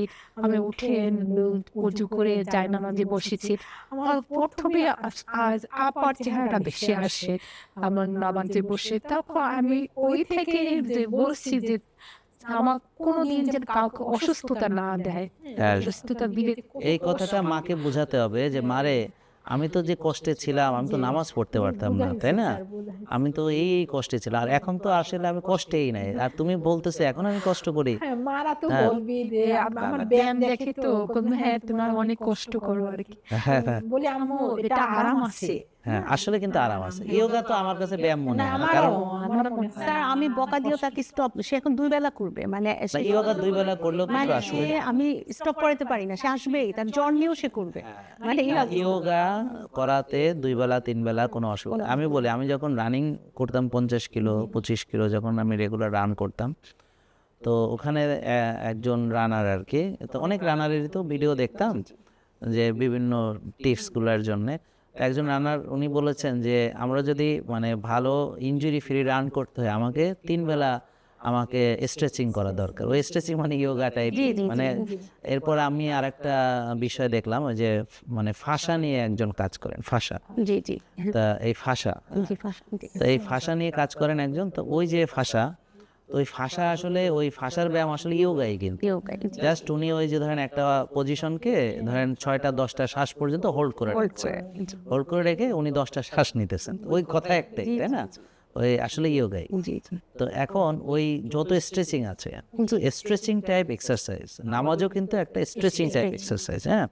তো স্ট্রেচিং টাইপ এক্সারসাইজ করা, কোনোদিন যে গ্যাপ দিতে হবে ওটার কোনো রেস্টের দরকার নেই, এটাই তো মজাটা তো এখানে। স্যার এটা আর একটা জিনিস কি গ্রামাটিক্যাল বিষয় আমি বলি না স্যার, মানে যার হাড় ক্ষয়, হাড় ভঙ্গুর, সে এখন স্ট্রেচিং এ সর্বসেরা আমি মনে করি। সে এখন উনি যোগা কম্পিটিশনে যেতে পারবে, মানে পশ্চিম মুক্ত আসন যেটা স্যার একেবারে হাঁটু লাগানো, তারপরে উগ্র আসন যেটা, উষ্ঠা আসন, হ্যাঁ আনবিলিভেবল। সে এত সুন্দর তার ফ্লেক্সিবিলিটি, এবং আরেকটা সে তো নামাজ পড়ছে আলহামদুলিল্লাহ, আল্লাহ সুবহানাহু ওয়া তাআলার কাছে অশেষ রহমত। আরেকটা বিষয় আছে, একটা যোগার নাম জানেন নিশ্চয়ই, সান স্যালুটেশন, সূর্য নমস্কার, কিন্তু এটা আমি নাম দিয়েছি 12 স্টেপস। আমাদের ধর্মীয় অনুসারে 12 স্টেপসটা দিতে হয়। সে মানে এটা এমন ওঠানামার একটা ব্যায়াম, মানে 12টা যোগা একসাথে আপনার করতে হবে। আচ্ছা, তো এইটা সে 10টা দিতেই যাদের হাঁপায় যায়, সে 25টা দেয়। আলহামদুলিল্লাহ। সে তা আপনি তো এই সুস্থ হতে যোগা মাস্টার হয়ে গেলেন। তো আমাকে তো ছেড়ে দেয়, হ্যাঁ, মাঝে মাঝে তার স্টুডেন্টদেরকে ছেড়ে দেয়। আমি বললাম না, ইঞ্জিন বানিয়ে ফেলছি। আলহামদুলিল্লাহ, আলহামদুলিল্লাহ। আজকে সকালে আমি দেখেছি। এই প্রিয় দর্শক, আমাদের এটাই হচ্ছে পাওয়া, যে যেখানে ওষুধ খেতে খেতে মানুষ আরো অসুস্থ হয়। যেমন বোনের কিন্তু ওই চিকিৎসা করাতে করাতেই তো তার এই পরিণতি হয়েছিল, যে তার যে 10টা ওষুধ হলো, তার যে ওজন বাড়লো, তারপর তার যে, আমি কিন্তু একটা প্রশ্ন করব আপনাকে, হ্যাঁ, এই যে আপনি তো ধরেন একটু নিয়ম মেনে ভালোই ছিলেন, তাই না? তারপরে আপনার এই যে মানে নিয়মটা ছেড়ে দিতে হবে, এটা বুঝলেন কি করে যে এই নিয়মটা ছেড়ে দিয়ে আবার আরো বড় রোগী হতে হবে? মানে ওই যে সে আমি 19 সালে চলে গেছি আর কি আমি অবস্থা। ছেড়ে দিয়েছি যে আমি সাহস পাইনি, আচ্ছা, সাহস পাইনি। আচ্ছা, আচ্ছা। তো প্রিয় দর্শক, আপনাদেরকে একটা হ্যাক শেখায় দেই, যে আমাদের এই ভিডিওটা যদি আপনি দেখেন, তো লাইফস্টাইলটা কি? লাইফস্টাইলটা হচ্ছে যে আমার কিছু খাবার খেতে হবে, আমার একটা সময় ঘুমাতে হবে, আমার কিছু অ্যাক্টিভিটি করতে হবে, আর যদি পারি একটু রোদে যাব, একটু ঘাসে হাঁটবো, নিজের জন্য একটু সময় বের করবো, এই তো। জি এর বাইরে আর কি আছে? জি জি এটা না? জি আচ্ছা, তারপর রোজা তো আমরা মুসলমান রাখলাম, হ্যাঁ, সপ্তাহে 2টো। তো আপনারা যখন কিছুই পারবেন না, তখন অন্তত ক্লিন ফুড বেছে নিন, প্রাকৃতিক খাবার খান, একটু কম খান, বেশি না খেয়ে রোজা রাখুন, আর একটু হাঁটাচলা করুন, আর্লি ঘুমান, ভোরে উঠুন, রোদে যান, ঘাসে হাঁটুন। মানে এটা তো আসলে একদম মিনিমাম। এটা এইটুকুই যদি আমরা ধরে রাখতে পারি, হ্যাঁ, তো এটাতে আসলে মনে করেন যে সাহস পাওয়া বা না পাওয়ার কিছুই নেই। কেননা আমাদের যারা পূর্বপুরুষরা ছিলেন, তা ওনারা দুবেলা খেতেন। আর অনেকেই আসলে বলে না খেয়ে মানুষ মরে, কিন্তু একটু আগে আমরা বের করলাম যে একটা লোক অনেক দিন, 300 দিনেরও বেশি, হ্যাঁ, কতদিন মনে আছে, 382 দিন সে খায়নি, শুধু মানে পানি জাতীয় খাবার খেয়েছে, জাস্ট ইলেকট্রোলাইটস, ওয়াটার, মানে যেগুলো ভাইটামিনস, মানে কিন্তু কোনো সলিড ফুড খায়নি। কিন্তু সে মরে যায়নি, বরং তার অনেক ওজন ছিল, সেখান থেকে সে 82 হয়েছে, 150-এর উপরে নাকি আরও কত জানি 200 কত ছিল, যাই হোক মনে নেই আমার এই মুহূর্তে। যাই হোক, তার অনেক ওজন ছিল এবং সে ওজন কমাচ্ছে। আচ্ছা, গেল দুর্ভিক্ষে দেখেন কঙ্কাল ঘুরে বেড়াচ্ছে। এই যে কিছুদিন আগে আফ্রিকাতে যখন দুর্ভিক্ষে দেখলাম, একটা কঙ্কাল হাঁটতেছে, একদম জীবন্ত কঙ্কাল হাঁটতেছে, হ্যাঁ, মরেনি। না খেয়ে মরা এত সোজা না। যে আমরা যে ভয় পাই, আমাদের ভয় দেখায়, হ্যাঁ। তো অনেকে বলে ডায়েট করে মারা গেছে, ভাই না খেয়ে মরা এত সোজা না, না খেয়ে মরা এত সোজা না। ও অন্য কোনো ভুল করেছে, সে হয়তো এমন কোনো ওষুধ নিত, বা হয়তো এমন কিছু করেছে, হ্যাঁ, যেটা তার মানে মৃত্যুর কারণ ঘটেছে, কিন্তু না খেয়ে মরা এত সোজা না। পৃথিবীতে আপনি যত যাই বলেন, হ্যাঁ, তো মানুষকে ভয় দেখানো হয় যে তুই না খেলে মরে যাবে, না খেয়ে মরে দেখান তো, না খেয়ে মরা এত সোজা না। তাই জন্যে আমরা ভয় পাই, আমাদের ভয় দেখানো হয়, ঠিক আছে। কিন্তু এটা যদি আপনি চিন্তা করেন যে দুর্ভিক্ষে, হ্যাঁ, না খেয়ে মরতে কতদিন লাগে একটা মানুষের, তো আমি আপনাদেরকে ডেটা দিই যে যদি কিছুই না খান, অন্তত 7 দিন লাগবে মরতে, যদি পানিও না খান, ঠিক আছে। তাহলে ডায়েট করে মানুষ মরে কেমনে? কথার কথা, যদি আমরা ডায়েট না লাইফস্টাইল নিয়ে কাজ করি, তাহলে এই যে ভয়টা দেখানো হয়, আর যদি সে পানি খায়, তাহলে অন্তত 1 মাস তো কিছুই হবে না, হ্যাঁ। আর যদি ওজন বেশি থাকে, হয়তো বললাম না, পানি খেয়ে তো সে 382 দিন ছিল, বুঝছেন, ওয়াটার, ইলেকট্রোলাইটস, এগুলো। তো তাহলে এই যে আমাদের ভয়টা দেওয়া হয়, এই ভয়টা কেন দেওয়া হয় জানেন? যে সবাই চায় আমরা যেন ওষুধ খাই। দেখবেন আপনি যদি ডাক্তারের কাছে যান, যদি বলেন যে আমি ওষুধ খাই না, দেখবেন সে তেলে বেগুনে খেপে যাবে।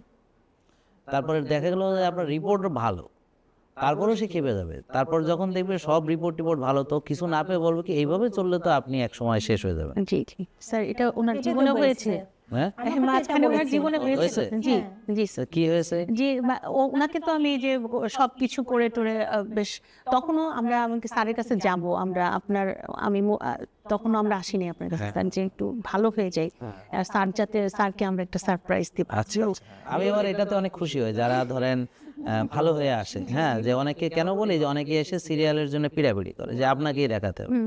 তো এখন আমি তখন বলি যে এই যে ওনারা যে আমার না দেখে ভালো হয়ে আসলো, তাহলে এখানে তো আপনাকে আমি ডাক্তার দিলাম, পুষ্টিবিদ দিলাম, জিমের পরামর্শের জন্য দিলাম, হেলথ কোচ দিলাম, তারা আপনাকে সারাক্ষণ গাইড করবে।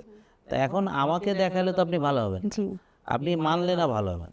তো এই যে দেখেন মানছে যারা দূর থেকে কোনোদিন আসে নাই তারাও ভালো হয়েছে, আমাদের কাউরে দেখে নাই তাও ভালো হয়েছে। তো এটা আমার এক্সাম্পল হিসেবে দেখাতে শুরু আরেকটা কনফিউশন আমি একটু দর্শকদের দূর করতে চাই। অনেকে বলে যে স্যারের প্রোডাক্টগুলো না খেলে হবে না, ওখানে গেলেই অনেক কিছু কিনতে হয়, কিন্তু আপনি তো সবসময় ভিডিওতে বলছেন, আমি তো এটা শুনেছি, আমি তো যেহেতু মনোযোগ দিয়ে যে আগে ফ্রি যেগুলো সেগুলো করেন। হ্যাঁ, তা আমি তো আগে ফ্রি গুলো ওনাকে কারণ করাই। আমি একটা কথা বলি, প্রোডাক্ট দামি কারা বলে জানেন? ওরা জীবনে এখানে আসে নাই, জীবনে জানে না, কিচ্ছু জানে না, আমাদের কোনো ভিডিও ভালো করে দেখে নাই, এবং তার আসলে মানার ইচ্ছা নাই। তো এখন একটা কিছু বলতে হবে, বলতেছে। এরা কিন্তু খুব ইম্পর্টেন্ট মানে কোনো ফ্যাক্টর না। জি জি জি আর এমন যদি হতো যে ধরেন আমার এখানে মানতে এসেছে কিন্তু টাকার অভাবে মানতেই পারলো না, জি জি তাইলে বুঝতাম যে এটা একটা খুব মানে গুরুত্বপূর্ণ জি ফ্যাক্টর। জি জি কিন্তু এটা অসম্ভব। কেন? কারণ আমার এখানে গার্মেন্টসের মেয়েও মানে।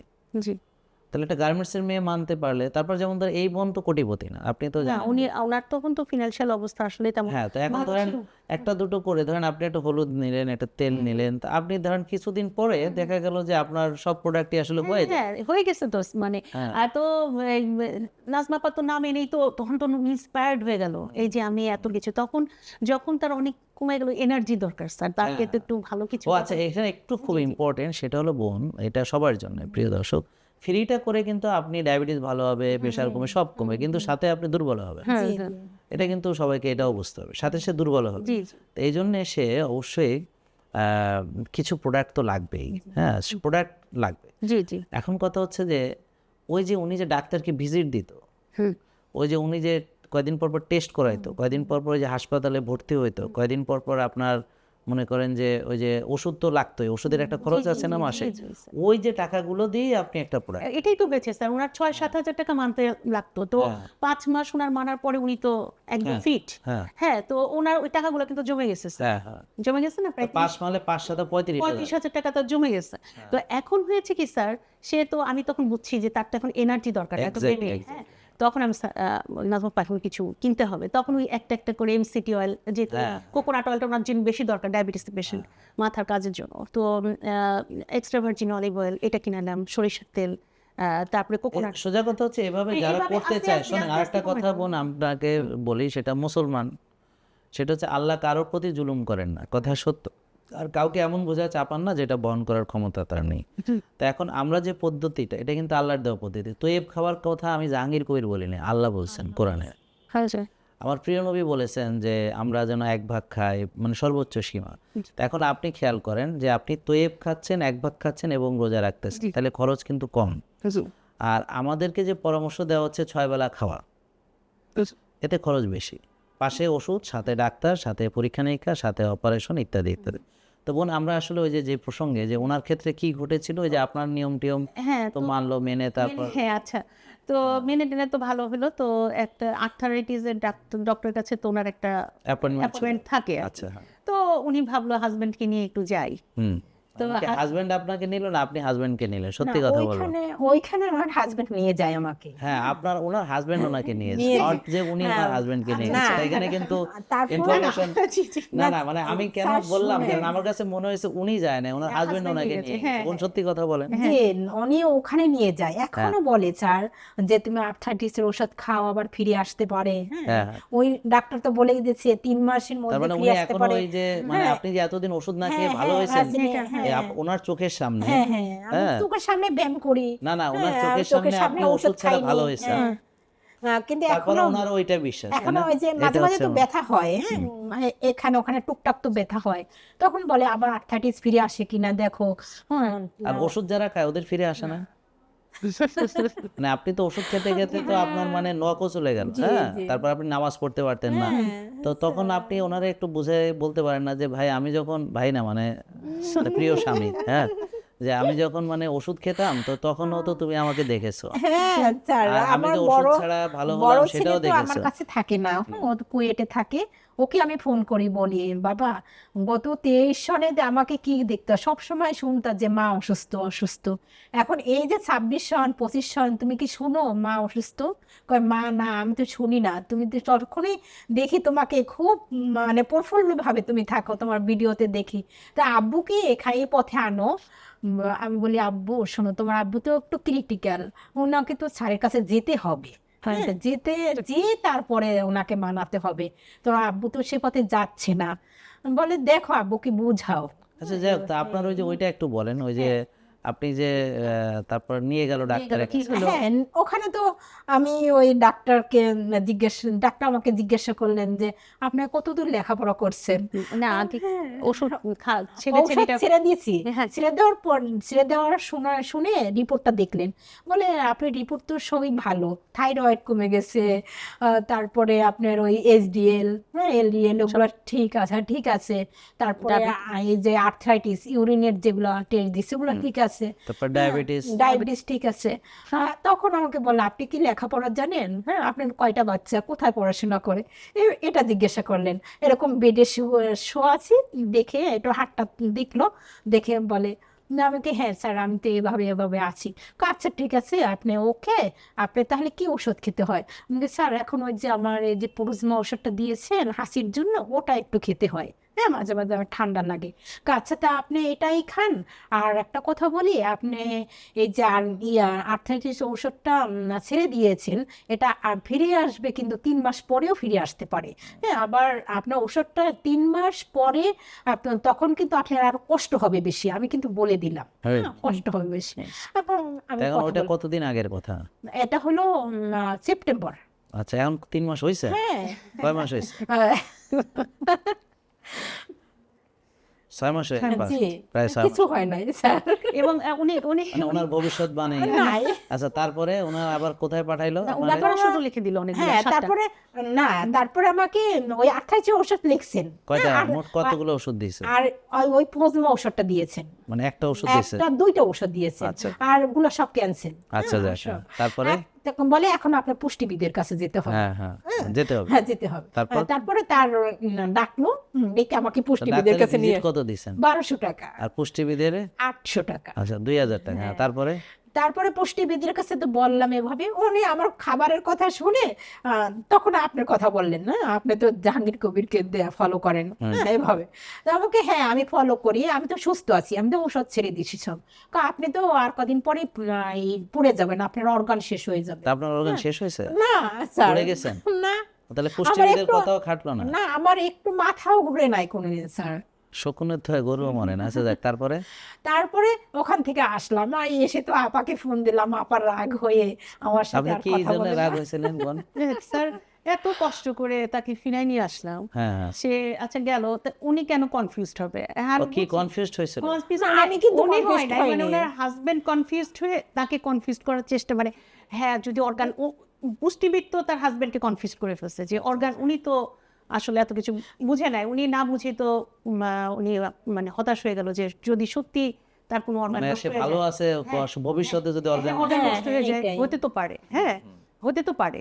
তো আর আমি তো এমন কোনো সার্টিফাইড ডক্টরও না স্যার, হ্যাঁ, আসলে এটাও তো একটা কনফিউশন, এটা তো ট্রু। হ্যাঁ সেটাও ঠিক আছে। হ্যাঁ তো তারপরে? এইটা তো এখন এসে যখন আমাকে বললো তখন আমি বলছি, ঠিক আছে আপনার হাজবেন্ড যেটা বললো আপনি সেটা করেন। আপনি 6 বেলা তারকে খাবার দিল, ফল রুটি ভাত, ফল সবাই খেতে দিল না? হ্যাঁ, হ্যাঁ, আমি খাইনি। হ্যাঁ বললো যে সে ম্যাল নিউট্রিশন, উনি বলে যে আপা আমাকে তো বললো ম্যাল নিউট্রিশন হয়ে যাবে, আমার অপুষ্টির ঘাটতি হবে, অপুষ্টির না, ঘাটতি হবে? পুষ্টির ঘাটতি হবে, আচ্ছা। হ্যাঁ পুষ্টির ঘাটতি হবে, আমার অর্গান নষ্ট হয়ে যাবে। তারপরে আমি তো বললাম তার তো কনফিউশন হয়ে গেছে, সে কেন হবে, সে তার মধ্যেও আমি একটু আতঙ্কের ছোঁয়া দেখছি না আপা। না সত্যি কথা আপা, আচ্ছা যাক, হ্যাঁ সত্যি ঠিক কথা। আছে, ইটস ওকে। হ্যাঁ আচ্ছা তারপরে? বিশ্বাস করুন তারপরে আমাকে। আচ্ছা, ঠিক আছে। হ্যাঁ, ওকে বিশ্বাস তারপরে- করি। আচ্ছা বিশ্বাস করলাম। তারপরে আমার মন খারাপ হলো, আমি আর তার সাথে 7 দিন কথা বলি না, সে তো অভিমান হলো। হ্যাঁ, আচ্ছা আচ্ছা।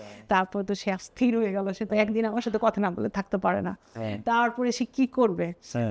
আরেকটা আপাকে ফোন দিল, সেই আপা আবার আমাকে ফোন দিল যে একটু কথা বলেন, তাহলে থাক না একটু বেশি হয়ে যাচ্ছে, একটু ফোনটা দিই। আচ্ছা ফোনটা না, দিলাম, আমার হাজবেন্ড দিয়েছেন ও আচ্ছা তারপরে। ও আচ্ছা হ্যাঁ হ্যাঁ, না আমি তারপর বলছি তাকে বলেন তার হাজবেন্ডকে ফোন দিতে হবে আমাকে। তারপরে আমি তারপরে ভাই দিল, কবির ভাই আমাকে ফোন দিল, হ্যাঁ। তখন আপনার সাপোর্ট ছাড়া তো আসলে, আপনি যদি কনফিউজড হয়ে যান, আপনি নাজমা আপা অসুস্থ হয়ে যাবে, আপনারাই সাফার করবেন, আপনাদের রান্না করে দিবে কে, আপনাদের সব মুছাই দিবে কে, আপনারা সাফার করবেন।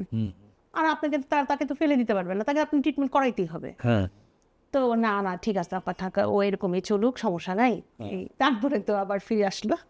না এটা আসলে প্রিয় দর্শক খেয়াল করলেন যে যখন একটা রোগী ডাক্তারের কাছে সুস্থ হয়ে যায় তবুও সে তাকে একটু কনফিউজ করতে ছাড়ে না। হ্যাঁ, তারপরে পুষ্টিবিদের কাছে গেলে তারা তো ওই 6 বেলা খেতে বলেই দিবে, মানে তারা যা শিখছে সবাই সেটা। আর সে যে ভালো হলো নিয়ম মেনে এত কিছু, এটা নিয়ে ভাবারও চেষ্টা করে না, বোঝারও চেষ্টা করে না। আর মজার ব্যাপার হচ্ছে যে এই যে এতগুলো লোক যে ভালো হচ্ছে, হ্যাঁ, এটা কিন্তু তারা জানে না তা না, জানে। জি, জি। তো জেনেও তারা দেখেন এখন ই করতে জানে দেখি তো সে দেখে বুঝে গেল যে কার কাছে হ্যাঁ গেছে। এটা জানে, জেনে, হ্যাঁ জেনে বুঝে, কিন্তু তারা এখন ভীতি সঞ্চার করে। জি জি। আচ্ছা, তো এইটা তারা খুব পবিত্র কাজ করতেছে, আল্লাহ তাদের হেদায়েত করুক। আচ্ছা, ওই ফুড পিরামিড, মানে তারা এই পুষ্টিবিদরা যে আমেরিকাকে ফলো করতো, আমেরিকা কিন্তু এখন আবার বলতেছে যে ওই আমরা যেভাবে খেতে দেই ওইটা খেতে বলছে। যেমন ওরা যে 6 বেলা খাওয়াইতো কার্বোহাইড্রেট বেস্ট খাবার দিত, এখন ওরা বলছে যে আমেরিকা বলছে যে তোমরা এখন কার্বোহাইড্রেট একদম কম খেতে হবে, খুবই কম, মানে পিরামিডের চূড়া, মানে পিরামিড উল্টে দিছে। তো একদম অল্প একটু কার্বোহাইড্রেট, তাও হচ্ছে হোল গ্রেন খেতে হবে, রিয়েলটা, যেটা আমরা যেমন ধরেন মেনটেনিং এ যে ব্ল্যাক রাইস দেয় ওই ধরনের, বা স্টিল কার্স ওটস, মানে ওইটাই বলছে আমেরিকা, বলছে তুমি অল্প আর খাওয়া হলো ডিম, মাছ, মাংস, শাক সবজি, ফল। তো তাহলে রিয়েল ফুড, তাহলে আমাদের সাথে সব মিলে গেল। তেলের কথা বলছে হচ্ছে নারকেলের তেল, ঘি। তো এখন ওই যে ডায়াবেটিস বইয়ের যে চার্টের মধ্যে যে 6 বেলা যে খাওয়ার যে তালিকা, ওইখানকার কিছুই নাই ওই তাদের ইসে। জি। তো এখন এই জিনিসটা ওরা জানে কি না, ওদের তো জানতে হবে এটা। এখন যদি এইভাবে মানুষকে আরও পঙ্গু বানায়, যেমন আপনাকে যেমন ট্রিটমেন্ট করতে করতে যে আপনি নামাজ পড়তে পারতেন না, আপনার আঙ্গুল পর্যন্ত চলে গেছে ওই নখগুলা, তারপরে আপনার ওজন বেড়ে 10টা ওষুধ, আরও সাফারিংস, আপনার যে মানে পেইন, হ্যাঁ, তো এই যে এখানে যে আপনি চলে গেলেন, এটা তো চিকিৎসা তাদের পরামর্শে। তো এই জিনিসটা, তারা তো মানুষ, তারা এই তাদের মায়েরও তো সে নিজে এইভাবে সর্বনাশ করবে, তার বাপেরও তো নিজে তারা এইভাবে সর্বনাশ করবে, বাপ মারে জোর করে তারা, বাপ মা যদি এটা মানতেও চায় তারা জোর করে তারা ওই ওষুধে খাওয়াবে, এভাবে খাওয়াবে। তারপর পরবর্তী প্রজন্ম তো অসুস্থ হয়ে যাবে। হ্যাঁ, বাচ্চাদের তো অলরেডি, আমি তো অনেক ডাক্তারের বাচ্চা যাদের ফ্যাটি লিভার, তাদের অবেসিটি, এই ছোট ছোট বাচ্চাদের এখন ফ্যাটি লিভার, অবেসিটি। আমার কাছে একটা আসছিল 95 কেজি ওজন, 11 বছরের বাচ্চা, টাইপ 2 ডায়াবেটিস, ফ্যাটি লিভার সব হয়ে গেছে। ওদিন বরিশাল থেকে একটা ছোট বাচ্চা আসছে 10 বছরের, হ্যাঁ, তার ডায়াবেটিস 22 এবং টাইপ 2, কারণ ওর ইনসুলিন অনেক বেশি। তারপরে তো যাই হোক, ওই যে বাচ্চারা প্রসেসড ফুড খায় যে, আর আমাকে বাবা মা অনেক, মানে খুব মন খারাপ, বলতেছে যে ও তো স্কুলে গেলে ওর বান্ধবীরা তো ওকে নিয়ে পেয়ার প্রেশার আছে, ট্রল করে, তুই এসব কী খাস, দেখ আমরা খাচ্ছি। তো ওরা খাচ্ছে সিঙ্গাড়া, সমোসা, আর ওই যে স্কুলের ক্যান্টিনে যত হাবি যাবি। এখন ও যদি না খায় তাহলে ওরা ওকে নিয়ে মানে টিস্কারি করে। যেমন ধরেন ও তো ছোট, আর আমাদের বড়গুলোরে নিয়ে তুই ভাত খাইস না, এটা তো করে। আবার ওই ছোট মানুষ তো ওরা আরও বেশি করে, ওরা তো বুঝছেন, তো টিস্কারি করে আরও অনেক বেশি। তো এই যে একটা মানে ট্যাবু, সামাজিকভাবে যে রোগী হওয়ার একটা প্রতিযোগিতা, এবং যে সুস্থ থাকতে যাবে তাকে পাগল বলা, হ্যাঁ, মানে বাচ্চারাও কেউ এটা থেকে বাদ যাচ্ছে না। তো এটা একটা দুঃখজনক পরিস্থিতি। তো একদিন আপনারাও বুঝবেন, ঠেলায় পড়ার পরে, অঙ্গহানি হওয়ার পরে, হ্যাঁ বুঝবেন তো এর অবশ্যই। মধ্যে একটা মজার কাহিনী আছে স্যার। এর মধ্যে আমাদের একটা দাওয়াত পড়লো, একটা আপার বাচ্চা ভালো রেজাল্ট করছে, আমাদের একটা রেস্টুরেন্টে খাওয়াবে। আচ্ছা আচ্ছা, ভালো রেজাল্ট করলে যে ওই যে মনোসোডিয়াম গ্লুটামেট খাওয়াইতে নিয়ে গেছে। খাওয়াবে। তো এখন হাসমা বলকে, আপা আমি তো খাবো না, হ্যাঁ। কি করবো আমি? আচ্ছা ঠিক আছে যান, আমি আপনার জন্য খাবার নিয়ে যাবো। আচ্ছা আচ্ছা, ব্যবস্থা করতেছি আমি, হোল গ্রেন হ্যাঁ। রুটি টুটি সবজি নিয়ে গেলাম আর কি, হ্যাঁ হ্যাঁ। হ্যাঁ হ্যাঁ। তো নিয়ে যাওয়ার পরে তো ওখানে তো সে Sprout, হ্যাঁ স্প্রাউট, মানে যত স্বাস্থ্যকর খাবার টাবার আছে আর কি নিয়ে গেলাম। তো ওখানে যারা ছিলেন তারা একটু আসলে একটু মনে কষ্ট পেয়েছেন। হ্যাঁ, কেন আপনি খাইছেন আর ও কষ্ট গেছে কেন, মানে সমস্যা কি? তাদের খাবারটা খাবো না, আমরা খেয়ে নিয়ে গেছি, ওটা খাবো আমরা। ও আচ্ছা আচ্ছা, বুঝতে পারছি। হ্যাঁ এই আর কি। হ্যাঁ। যাই হোক, এটা এরকম হ্যাঁ, তাদের তো আপনারই না মনে কষ্ট পাওয়ার কথা, কারণ ধরেন আমি যদি কোথাও যাই, হ্যাঁ, তাহলে ওরা আমার জন্য আলাদা করে একটা অ্যারেঞ্জ করে। ধরেন ওই যে যেখানে গেছে ওদেরকে যদি বলতো ওরা যে ভাই আমার একজন মানে ইয়ে আছে, গেস্ট আছে, ওনার জন্য একটু সটে ভেজিটেবল করে দাও, হ্যাঁ, একটু ডিম পোস্ট করে দেয় এভাবে, তাহলে দিত। কিন্তু রেস্টুরেন্টে বললে দিত, কিন্তু আপনি তো উল্টা বলার কথা যে ওখানে যে আপনারা তো আমার জন্য একটু আলাদা করে ম্যানেজ করতে পারতেন, অ্যারেঞ্জ করতে পারতেন, আমাকে দাওয়াত দিলেন, সবার একই খাবার হবে, হ্যাঁ, তো মন তো আমারও আছে। আর উল্টা আমি নিজের খাবার নিজের আইন্দা নিয়ে আসছি, তাতে আপনার মনে কষ্ট যাইতে আছে, এটা কেমন কথা? হ্যাঁ, আপনার মনে তো কষ্ট যাওয়ার কথা আমার, কারণ আমি তো হচ্ছে গেস্ট, হোস্ট তো আপনারা, তাই না? তো এই হলো আমাদের মানে অবস্থা, যে কখন কার মনে কষ্ট যাবে, হ্যাঁ, সেটা যৌক্তিক কিনা সেটারও বোঝার কোনো কাজ জি নেই। জি স্যার, আরো একটা মজার কাহিনী আছে। উনি তো ভালো হয়ে গেলেন, এনার্জি ফিরে আসছে। এখন তো এমন স্যার যে আপনি একটু মানে কল্পনা করেন স্যার, যার হাড় ক্ষয় হয়ে গেছে, সে এখন স্ট্রেংথ ট্রেনিং করছে, সে মাসল বিল্ডিং, তার অলরেডি মাসল বিল্ডিং হয়ে গেছে, সে কয় কেজি বাড়াইছেন? মাসল সে বেশ মানে সে এখন মানে 5 কেজি 10 কেজি উঠাতে পারে। 5 কেজি নিয়ে সে স্কোয়াট করে, হ্যাঁ স্কোয়াট করে, 50টা স্কোয়াট দেয় সে। বলেন কি 5 কেজি নিয়ে 50টা স্কোয়াট দেন? 50 না, গতদিন তো 60টা দিয়েছে। 60টা দিয়েছে, ও 10টা বেড়েছে। প্রত্যেকদিন ওরা 5টা 10টা আচ্ছা, আপনি কি জানেন যে এই ওনার যদি এইভাবে উনি স্ট্রেংথ ট্রেনিংটা করেন, তাহলে হাড় ক্ষয় হয় না, জি জি হাড় গঠন হয়। জি হ্যাঁ, হাড় ক্ষয় হয় হচ্ছে যারা ব্যায়াম করে না, আর যারা টেনশন করে, রাত জাগে, আর যাদের ইনসুলিন বেশি, যাদের ভিটামিন ডি কম, যাদের প্রদাহ বেশি, হ্যাঁ, অস্টিওআর্থ্রাইটিস, এটার একটা প্রধান কারণ হচ্ছে ইনফ্লামেশন। বুঝতে পারছেন? উনি তো ভালো হয়ে গেলেন এখন। উনি আসলে ওই যে আপনি ছবিটা তো দেখেছিলেন, আগের ছবিটা একদম পুরো ব্ল্যাক প্যাচ পড়ে গেছিল চেহারা, একদম মানে একদম পুরো ব্ল্যাক। তো এখন ওটা আস্তে আস্তে একদম দেখলাম যে মেস্তা টেস্তা একটু হালকা হয়েছে, যে একটা এখন আপনি প্রাকৃতিক জিনিস দিয়ে রূপচর্চা করেন। তো আপনার বেকিং সোডাটা অনেক কাজে দিয়েছে স্যার। এটা কিন্তু প্রাকৃতিক একটা ব্লিচিং বেকিং সোডা। তারপরে এই যে আমি তো ওনাকে হ্যাঁ মানে সিরাম যেটা ইউজ, মানে এইটাই তো আসল সিরাম, এই জন্য অর্গানিক নারিকেল তেলটা যেটা, তারপর অলিভ অয়েলটা, এটা দিতে থাকলাম। একটা প্যাক আপনাদের কফি দিয়ে, বেকিং সোডা দিয়ে, হলুদ দিয়ে, মানে একটা এটা দিতে দিতে ওনার আলহামদুলিল্লাহ স্যার ওনার মেস্তা চলে গেল। শোনেন, ওই যে আপনার তো দায়িত্ব বেড়ে গেল, এই যে বললেন তো ওনার মেস্তা চলে গেছে এবং কি কি ব্যবহার করছেন, তো এখন এটা দর্শকরা কিন্তু আপনার থেকে আবার এটা রেসিপি জানতে চান, তো ওদের জন্য আপনি একটু দিয়ে না। জি জি অবশ্যই স্যার, দেবে না, আগেই বলে দিলাম, কারণ ওই যে দেবে না, একটু পরে বলবে যে আমাদের একটু লাগবে। হ্যাঁ, তারপরে তো এই তো ওনার মানে মনে হলো যে উনি যখন, আমার মনে হয় নাজমা আপা এখন যখন আয়নার সামনে দাঁড়ান, তখন হয়তো ওই পাশের মানুষটাকে উনি আর চিনতে পারেন না, কারণ দীর্ঘদিন উনি যে অবস্থার মধ্যে ছিলেন। এবং সেটা আমার সবচেয়ে খারাপ লাগলো কি জানেন, যে যিনি মানে ধরেন মানে বউ নতুন করে ফিরে পেয়ে সে এটা বুঝতেই পারতেছে না। আপনার তো আমি আগের ছবিটা দেখেছি, দর্শকরাও দেখবে, হ্যাঁ, সেইটা আর এখনকার আপনি মানে একদম ক্লিন ফেস, তো এটা দেখে বা এখন আপনি কতটা অ্যাক্টিভ, কোনো ওষুধ লাগে না, আবার খান মাত্র 2 বেলা, তো এটাই তার কাছে খরচ মনে হচ্ছে, মানে এটা খুবই আশ্চর্যজনক এবং এটা কোনো অযৌক্তিক, এটা কিছু মানে না, এটা আমাদের মেনে নিতে হবে, আমাদের প্রথম বাধা আসবে পরিবার থেকে, এটা কোনো ফ্যাক্টর না আমাদেরকে। কেন আপনারও কি এরকম বাধা আছে নাকি?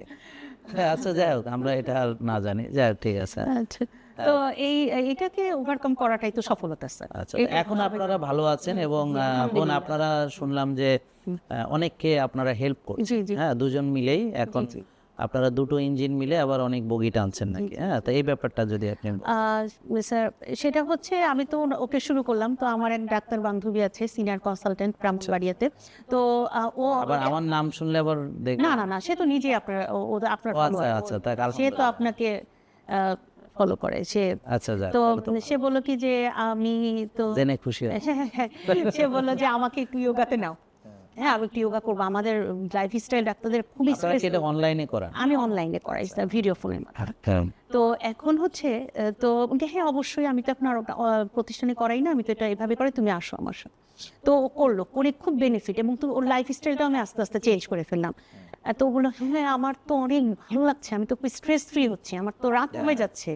হ্যাঁ, আমারও মানে আমার ঝিমানি আসে না, আগে পেশেন্ট দেখতে গেলেও ঘুমাইতে পড়তো, হ্যাঁ, মানে আমি দেখলাম একজন ডাক্তার ওই যে রুগী দেখতে দেখতে ঘুমাচ্ছে, তো রাত 3:30টায় সে রুগী দেখছে, তো এখন ঘুমাচ্ছে, তো এটা নিয়ে একজন পোস্ট দিছে, তো আমি পরে অবশ্য বললাম যে ভাই ডাক্তাররাও তো মানুষ, রাত 3:30টায় সে কি ঘুমাসবে না? তারপর বললাম যে আপনারা একটু লাইফস্টাইল মানলে তো আপনারাও ঘুমাবেন, ডাক্তারও ঘুমাবে।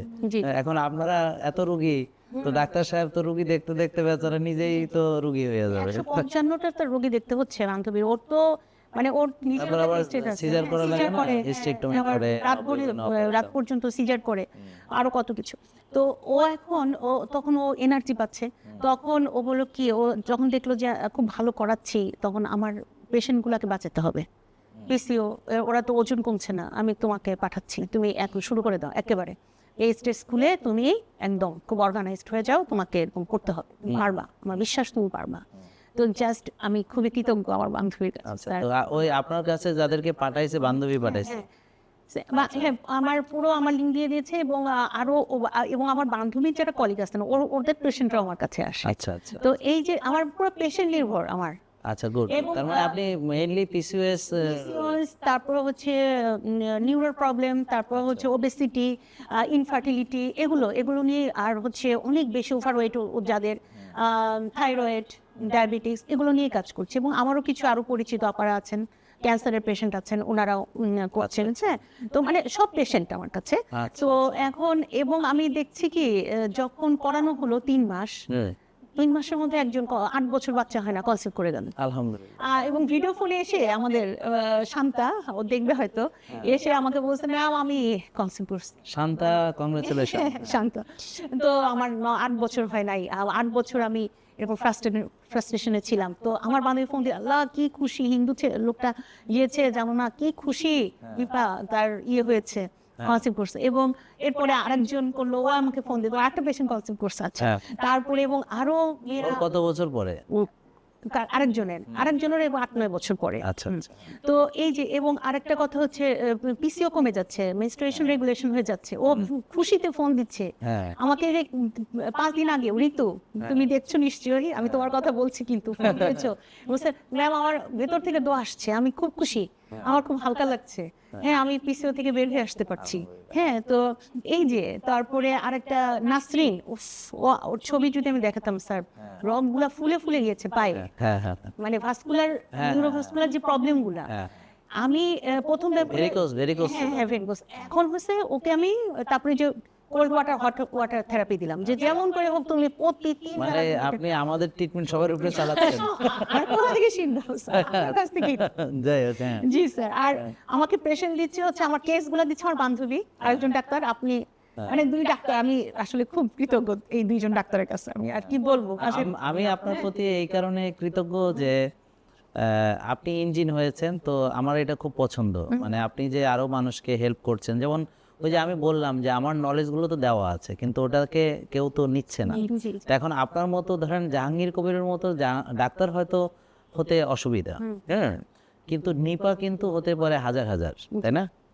আমার কথা বুঝতে পারছেন? মানে যে কেউ চাইলে, যেমন আমাদের আরেক নিপা আছে, ও তো গল্পটা আপনি তো শুনেছেন নিশ্চয়ই। ও এরকম মনে করেন যে একদম বিছানায় পড়া ছিল, হ্যাঁ, তা ও এখন ও সেম আপনার মতোই অনেক যারা মানে এখন অসুস্থ তাদেরকে নিয়েই কাজ করছে। ও আমাদের এই পেশেন্টগুলোকে নিয়ে কাজ করছে, যে ওরা চিনে আমার মাধ্যমে, চিনে ওরা যারা ওখানে আছে তাদের কি হচ্ছে, ওই যে আপনি যেমন খোঁজ নিচ্ছেন, ওই খোঁজগুলো নেওয়া আর কি, যে আপনি কতক্ষণ ঘুমাইছেন, মানে কখন উঠছেন, রোদে গেছেন নাকি, হ্যাঁ, কি খাইলেন, আবার মানে ঠিক আছে না? তাই আপনি নাকি ওই যে বকা টকাও নাকি দেন আসলে, যদি উল্টা পাল্টা করে। বলেন তো একটু। অনেক বকা দিয়েছেন, কিন্তু আমি কিছু মনে করি নাই, কারণ আপনি বুঝেছেন যে আপনার ভালোর জন্য। আমার ভালোর জন্য, আমি খুব ভালো কড়া হবো। না? হ্যাঁ, করা আছে। আচ্ছা, যাই। এবং ওরা এত ভালো যোগা পারে কেন, এমন বকা খেয়েছে যখন ভুল করে, হ্যাঁ, বকা দিয়ে আবার দেখি কি ওইটা প্র্যাকটিস করে সারাদিন করে, আবার সন্ধ্যার সেশনে দেখি একদম ঠিক আছে। এখন তো আমাকে আরেকটা হোমওয়ার্ক দিয়েছে বাসায়। হ্যাঁ, এটা সবচেয়ে কঠিন যোগা, যেটা একদম পিছনে দিয়ে একদম 2 পা দিয়ে উল্টা হয়ে যাওয়া, পেট একদম এরকম নাম কি? ওটা বক্রা শুনি বলি আমরা, মানে একদম বেঁকে যাওয়া একদম। হ্যাঁ, মানে ওই যে হাত এখানে দেওয়া, পা দিয়ে ওই যে একদম মানে বুঝতে পারছি। তো ওটা আমি এখন আমি ওটা অল্প পারি। মোটামুটি সব মানে একদম। ওকে, হ্যাঁ। তবে এখানে একটা বলে রাখা ভালো যে সবার ফ্লেক্সিবিলিটি সমান না, ওই সবকিছুই সবাইকে পারতে হবে তা না, বাট পারলে অবশ্যই ভালো, না, তবে পারলে অবশ্যই ভালো, প্র্যাকটিস করলে ভালো। আর সবখানেই কিন্তু অ্যাচিভমেন্ট দরকার, সবখানে ইমপ্রুভমেন্ট দরকার, সবখানে প্রোগ্রেস দরকার। যে আমি একটা জিনিস করতেছি, কোনো প্রোগ্রেস নাই, এটা মানে তাহলে বোঝা যাবে যে করাটাই ঠিক নেই। হ্যাঁ, আর একটা কথা বলেন, যে আমার কথা শুনবে সে গেইনার হবে। হ্যাঁ, অবশ্যই। এটা তো অবশ্যই, স্যারের কথা যে শুনবে গেইনার হবে, আমরা হয়েছি দর্শক, প্রিয় দর্শক, আমরা সত্যি এটা। এটা সত্য, এটা আমিও বলি যে যারা আমাদের এই লাইফস্টাইল ফলো করবে ওরই লাভ। যেমন ধরেন আমি একটা কথা বলি যে বোন, আমার তো টাকার অভাব নেই, আছে, আমি মনে করি নাই। আর যে অভাবে 1000 কোটি টাকা থাকলে ওর অনেক অভাব, তাই না? তা আমার নেই। তো এখন আমি ধরেন এই যে এই প্রোগ্রামটা যে আমরা করতেছি এখন, ঠিক আছে? তো এখানে কিন্তু আসলে না আমি ওনাদেরকে টাকা দিচ্ছি, না উনি আমাদেরকে টাকা দিতেছেন। এখন আমি কটা রুগী দেখতে পারতাম, 10টা রুগী দেখলে অনেক টাকা পাইতাম, ঠিক আছে? তো এখন আমরা এই কাজগুলো করতেছি না? জি অবশ্যই তো স্যার। এখন এই যে আমার যে রুগী বাড়ানোর জন্য যে আমি এগুলো করব, আমাদের রুগী কিন্তু কম না বেশি, বরং আমাকে যে রুগী আমার সাথে রুগীদের একটাই দুঃখ যে আমি ওনাকে সরাসরি দেখাতে পারছি না কেন। এছাড়া অন্য কোনো কষ্ট আছে বলে আমার বিশ্বাস নেই। জি একটাই যে আমি কি সরাসরি আমি দেখাবো, ওনাকে দেখাতে পারবো। আমারও কিন্তু খুব ইচ্ছা ছিল যে প্রথমেই স্যার, কিন্তু আমি কিন্তু বুঝে গেছি স্যারকে প্রথমে দেখানো সহজ না। তো আমি নিজে আগে কষ্ট করে একটা অ্যাচিভ করি কিছু, স্যারই সেটা আমাকে ডেকে নিবে এবং এটা হয়েছেও। আলহামদুলিল্লাহ। তো এরকম হ্যাঁ, আপনি যদি আপনার যোগ্যতা অনুযায়ী আপনাকে তো আমরা খুঁজছি, কি খুঁজছি? ইঞ্জিন খুঁজতেছি। তো আমার তো ইঞ্জিন আরো অনেক দরকার। তো আমি এই এত বছর আমি মাত্র অল্প করে ইঞ্জিন পাইছি, হ্যাঁ, বেশি ইঞ্জিন তো আমি পাইনি। তো এখন আমার তো অনেক ইঞ্জিন দরকার, তো আমি তো একটু খুঁজতে যেটা কথা সেটা হলো আমরা আমাদের রুগী বাড়ানোর জন্য এটা করতেছি। এটা যদি কেউ ভেবে থাকে ও চরম বোকা, আমার রুগীর অভাব নেই যে আপনার রুগী আমার খুঁজতে হবে। বরং আপনারা যদি এটা বুঝতে পারেন আপনাদের লাভ হবে, আপনারা মেনে ভালো হবেন, আপনারা সুস্থ হবেন, এটা হচ্ছে আসল কথা। জি এটাই আসল কথা, হ্যাঁ, এটাই। মানে সবাই সুস্থ থাকতে চায়, কিন্তু সুস্থ থাকার জন্য যে করণীয় সেটা আসলে আমাদের জি স্যার। তো এই যে পেশেন্টগুলা করছে 3টা সেশনে করছে এবং সব পেশেন্টগুলা বলছে যে আমার খুব ভালো লাগছে। আস্তে আস্তে যে লাইফস্টাইলগুলো চেঞ্জ করছে, তেলটা চেঞ্জ করছে, সাদা ভাত, সাদা আটা ওটা চেঞ্জ করছে আস্তে আস্তে খুব ধীরে ধীরে। এবং তারা যে সুস্থ জীবনের পথে, এবং আমি এখন ওই যে আমরা পিছু নিয়ে স্যার আপনার সাথে যে প্রোগ্রামটা আমি করলাম সেটা ভয়াবহতা আমরা জানলাম যে বাচ্চাদের। তো আমি এটা করে দিচ্ছি যাদের বাচ্চা আছে মেয়ে 10 থেকে 11-12 বছর, তারা মার সাথে বাচ্চা ফ্রি, তোমরা বসে যাবা, যাতে অন্তত আমি একদম রুট লেভেল থেকে স্যার ওরা যাতে বিয়ে পরবর্তীতে যে ফ্রাস্ট্রেশনে না পড়ে। এবং আমি এই কাজটা করি আমার সেশনে, যখন রুগীর সঙ্গে একজন আসে না, বাচ্চা আসে বা কেউ আসে, সুস্থ লোক একজন আসে রুগী নিয়ে, আমি বলি যে আপনারা যে সুস্থ তার প্রমাণ দেন। যে আপনার যদি হুমায়ের বেশি থাকে তাহলে কিন্তু ভেতরে আপনারও ডায়াবেটিস হচ্ছে, আপনার যদি ভিটামিন ডি কম থাকে আপনিও একসময় রুগী আছেন আপনাদের। তো এই যে কিভাবে সে সুস্থ কিনা বুঝবে কেমনে? বোঝার একটা উপায় হলো সে যদি নষ্ট খায় তাহলে এখন সুস্থ থাকলেও পরে রুগী হবে। সে যদি ব্যায়াম না করে সেম। তো ওদিন একটা মেয়ে ওর মাকে নিয়ে আসছে, তো মার অবস্থা এতই খারাপ, তো এখন ও অনেক কিছু হয়তো মানতে পারবে না। তাই আমি বললাম তোমার মাকে যা পারো একটু মানাও, ওনার বয়স হয়েছে অনেক, ওনার রোগ বেড়েছে, ওনার অনেক অর্গানে প্রবলেম চলে আসেছে। তো উনি যে অনেক বেশি কিছু মানতে পারবে, আর পারলেও যে একেবারে পুরোপুরি ভালো হবে এমন বলা যাচ্ছে না, কারণ অনেক দেরি হয়ে গেছে। বাট এই যে তুমি যে এসেছো, এই দেখো তুমি যদি এখন যেভাবে চলছো তোমার, মানে আমরা আলাপ করে নিয়েছি যে সেও কি খায়, হ্যাঁ সেম ওই যে সবার মতোই কনভেনশনাল। তা ওইভাবে খেলে বললাম যে তোমার মা এই পর্যায়ে আসতে যে কয়দিন লাগছে, তুমি তার চেয়ে আগে তোমার এইরকম অবস্থা হবে খারাপ। জি তা তোমার মাকে এনেছো ঠিক আছে, কিন্তু ওনাকে হয়তো আমরা পুরোপুরি রিভার্স হয়তো হবে না, বাট চেষ্টা করতে বলো। আর তুমি দেখো, তুমি মানো এখন থেকে, মানে যে আমি এই বয়সে এমন হতে চাই না, আমি এরকম এখন যেমন আছি এমনই বা এসছে ভালো আমি থাকতে চাই ইন ফিউচার। এই কথাগুলো আমি সেমিনারে তো বলি, যে সবাই তো জানে যে স্যার আরেকটা নাজমা পাড়ার একটা সিভিয়ার প্রবলেম আমরা বলতে ভুলে গিয়েছি, কনস্টিপেশন। 7 দিন পাতে না 7 দিন। 7 দিন স্যার। তো তখন কেমন লাগতো? এটা তো খুব সিরিয়াস। স্বস্তি লাগতো স্যার। 7 দিন হলে তো এটা খুবই। এরকম ছিল তো সেজন্য। কফি এনামা করাইছেন না? আচ্ছা আচ্ছা, তো এই কফি এনামা মানে আপনি কিভাবে রাজি হলেন এতে? হ্যাঁ, আপনার যেটা করবে তো আমি রাজি। আচ্ছা যাক, তো এরা আসলে অবিডিয়েন্ট, বুঝা গেল। হ্যাঁ, তারপরে কফি এনামা ওই মানে প্রথম দিকে তো আমি করালাম, তো ব্যায়াম করতে করতে আপনার যখন হেলদি খাবারগুলা প্রচুর ফাইবার এগুলা খাওয়া শুরু করলো, চিয়া সিডস, তারপরে হচ্ছে কি করলাম স্পিরুলিনা, ওটা স্টুডেন্টটা খুবই উপকারী। আপনি পিসিওএসও কিন্তু মারাত্মক। তো স্পিরুলিনাটা ওনার অনেক কাজে দিল। তো আস্তে আস্তে ডিউরেশনটা কমে আসছে কনস্টিপেশনের, যে 3 দিনে ক্লিয়ার হয়ে যাচ্ছে, আচ্ছা 4 দিনে। আমি তখন কাজ তো করছে স্লোলি। তো এরকম করতে করতে আস্তে আস্তে এরকম খেতে খেতে স্পিরুনা, ব্যায়াম, হেলদি খাবার, ফাইবার এগুলো খেতে খেতে তার 2 দিন 1 দিন পর পর হতে মানে, থাকলো। হ্যাঁ। সে খুব মানে রিল্যাক্স ফিল করছে, তার এটার জন্য আরো সে বেশি খুশি। হ্যাঁ, তো আমি বলছি, এখন তো আপনার কফি এনেমা করতে হবে, সব কিছু খাওয়া হয়ে গেছে, কফি এনেমা মাস্ট। তারপরে যে স্যার আপনাকে যেদিন দেখাতে আসলো, কফি এনেমা কিনে নিয়ে গেলাম। আপনার এক্সপিরিয়েন্স কি এটা দেওয়ার পরে আপনার মানে? আমার খুব ভালো লাগে। হ্যাঁ, মানে মনে হয় না যে একদম হ্যাঁ, তুমি শরীর থেকে মানে শরীর হালকা, হ্যাঁ। এই যে জাম্পিং যে ব্যায়ামটা করি আমরা, হ্যাঁ। তখন মনে হয় যে না আমার শরীর মানে- খুব হালকা, মানে যে উড়ে যাবো উড়ে নাকি? যায় এরকম। ঠিক ঠিক এরকম না, একদম অনেকেই বলেছে। ওনার একটু সমস্যা হতো, আমি বুঝতাম পা না ফাঁকটা করতে একদম খুব ফ্লুয়েন্টলি সে ফাঁক করতে পারতো না।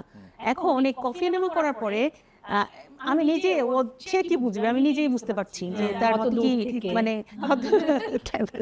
সে বুঝবে, সে বুঝবে সব। হ্যাঁ, বুঝছেন? তো সে তার এটা কতটা কাজে লেগেছে। আলহামদুলিল্লাহ আলহামদুলিল্লাহ। তো প্রিয় দর্শক, আপনারা কফি এনামা যারা এখনো চিনেন না, আমার কফি এনামার উপরে ভিডিও আছে। তো এটা কফি এনামা সেট আছে, ওই কফিটাকে আমরা পায়ুপথে দেওয়ার একটা বিশেষ ব্যবস্থা।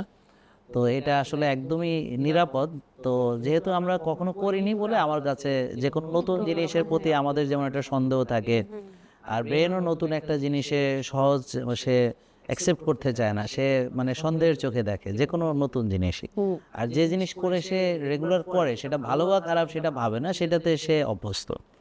তো ব্রেনটার একটা একটা মানে আমাদের যে ব্রেন যখন আপনি এত খারাপ খাচ্ছেন কিন্তু সেটাতে সে অভ্যস্ত। ভালো খেতে গেলে ব্রেনও বলবে এই তুমি এটা কি খাচ্ছ, কারণ সে তো কখনো খায়নি, তার তো এক্সপিরিয়েন্স নাই। তো সে নতুন যে কোনো জিনিসকে সন্দেহের চোখে দেখে। তো এই জন্য আপনারা কিছুদিন করলে আবার এটা ঠিক হয়ে যাবে। এবং এখন উনি একদম 10টা 10:30টার মধ্যে ঘুমিয়ে যায়, তার ঘুম চলে আসে, সে থাকতে পারে না। আচ্ছা বোন, এই যে আপনার তো এখন আলহামদুলিল্লাহ ওষুধ মুক্ত, সুস্থ, ভালো লাগছে, তো এখন আমার আবার হাঁচি হয়, খুব হাঁচি হয় সকালে উঠলে। এটা আস্তে আস্তে আপনি যে 8টা যে শ্বাসের ব্যায়াম এগুলো করছেন কিনা, হ্যাঁ, তারপরে হট অ্যান্ড কোল্ড শাওয়ার এগুলো করছেন কিনা? হ্যাঁ। তো ওই কফি এনামা তো আপনি বেশি দিন হয় না শুরু করেছেন, কফি এনামা করতে থাকুন, আস্তে আস্তে অ্যালার্জিগুলো আস্তে আস্তে চলে যাবে। যেমন আমাদের যেমন সিরিয়াস যারা অ্যাজমা পেশেন্ট ছিল তারাও এখন ভালো আছে। অনেক অ্যালার্জির আরও অনেকে কমেন্ট করবে, দেখবেন আস্তে আস্তে সব ইনশাল্লাহ ভালো হবে। স্যার আমি একটা কথা বলতেছি, ওই আর্থাইটিস ডাক্তার আমাকে ইনফ্লুয়েঞ্জা টিকা দিয়েছেন প্রত্যেক বছরে, ডিসেম্বরের মাসের মধ্যে দিতে হয়, কিন্তু ওটাকে এখন দিব। আচ্ছা, এটা দেওয়ার পরে আপনি কি এতে কোনো উপকার পেয়েছেন? তাহলে যদি উপকার না পান তাহলে আমি মনে করব যে টিকা আমরা যদি দিয়ে উপকার না পাই তাহলে এটা দিয়ে তো আর আমার দরকার কি। তো এর চেয়ে বরং আমরা যেমন এখন তো আমি তো কোনো টিকা নিচ্ছি না, একসময় ইনফ্লুয়েঞ্জা ভ্যাকসিন আমি নিজেও দিতাম মানুষদেরকে যখন অ্যাজমা নিয়ে কাজ করতাম। তো আসলে আমার ইমিউনিটি ভালো থাকলে ওই ভাইরাস কিছু করতে পারে না, আসলেই তাই। হ্যাঁ, ভাইরাস কিছু করতে পারে না। মজার ব্যাপার হচ্ছে একসময় আমি নিজে নিতামও ইনফ্লুয়েঞ্জা, কিন্তু আমি তো অনেক বছর হয়ে গেছে, প্রায় অনেক বছর, 6-7 বছর, অনেক দিন হয়ে গেছে যে আমার তো আলহামদুলিল্লাহ আমার নিজের একসময় আগে অ্যাজমা ছিল, ইনহেলার নিতাম, তো অনেক বছর ধরে আমার তো কোনো ওষুধ লাগে না, ভালো আছে। ওই রেগুলার নিয়ম মানতে পারলে তখন আর ওষুধ লাগে না। হ্যাঁ, শ্বাসের ব্যায়াম সব কিছু করলে আস্তে আস্তে এটা। আর সিদ্ধ বিষয়টা একটু বলি যে দেখেন, মানে সিদ্ধ খাবারের ভিতরে কোনো মাজেজা নাই, আমার কথা বোঝার চেষ্টা করেন। তো আপনি যদি সিদ্ধ খাবার খান সাথে একটু তেল অ্যাড করবেন, হ্যাঁ আমি তেল এড করছি। হ্যাঁ ওই তেল অ্যাড করলে কিন্তু ওটা আর মানে ওই সিদ্ধ বলতে মানুষ বোঝে যে তেল ছাড়া, তেল ছাড়া তো না। মানুষ এখনো আমি তেলকে অলিভ অয়েল, ভয় পায়। নারকেল তেল, হ্যাঁ, মানুষ এখনো তেলকে ভয় পায়।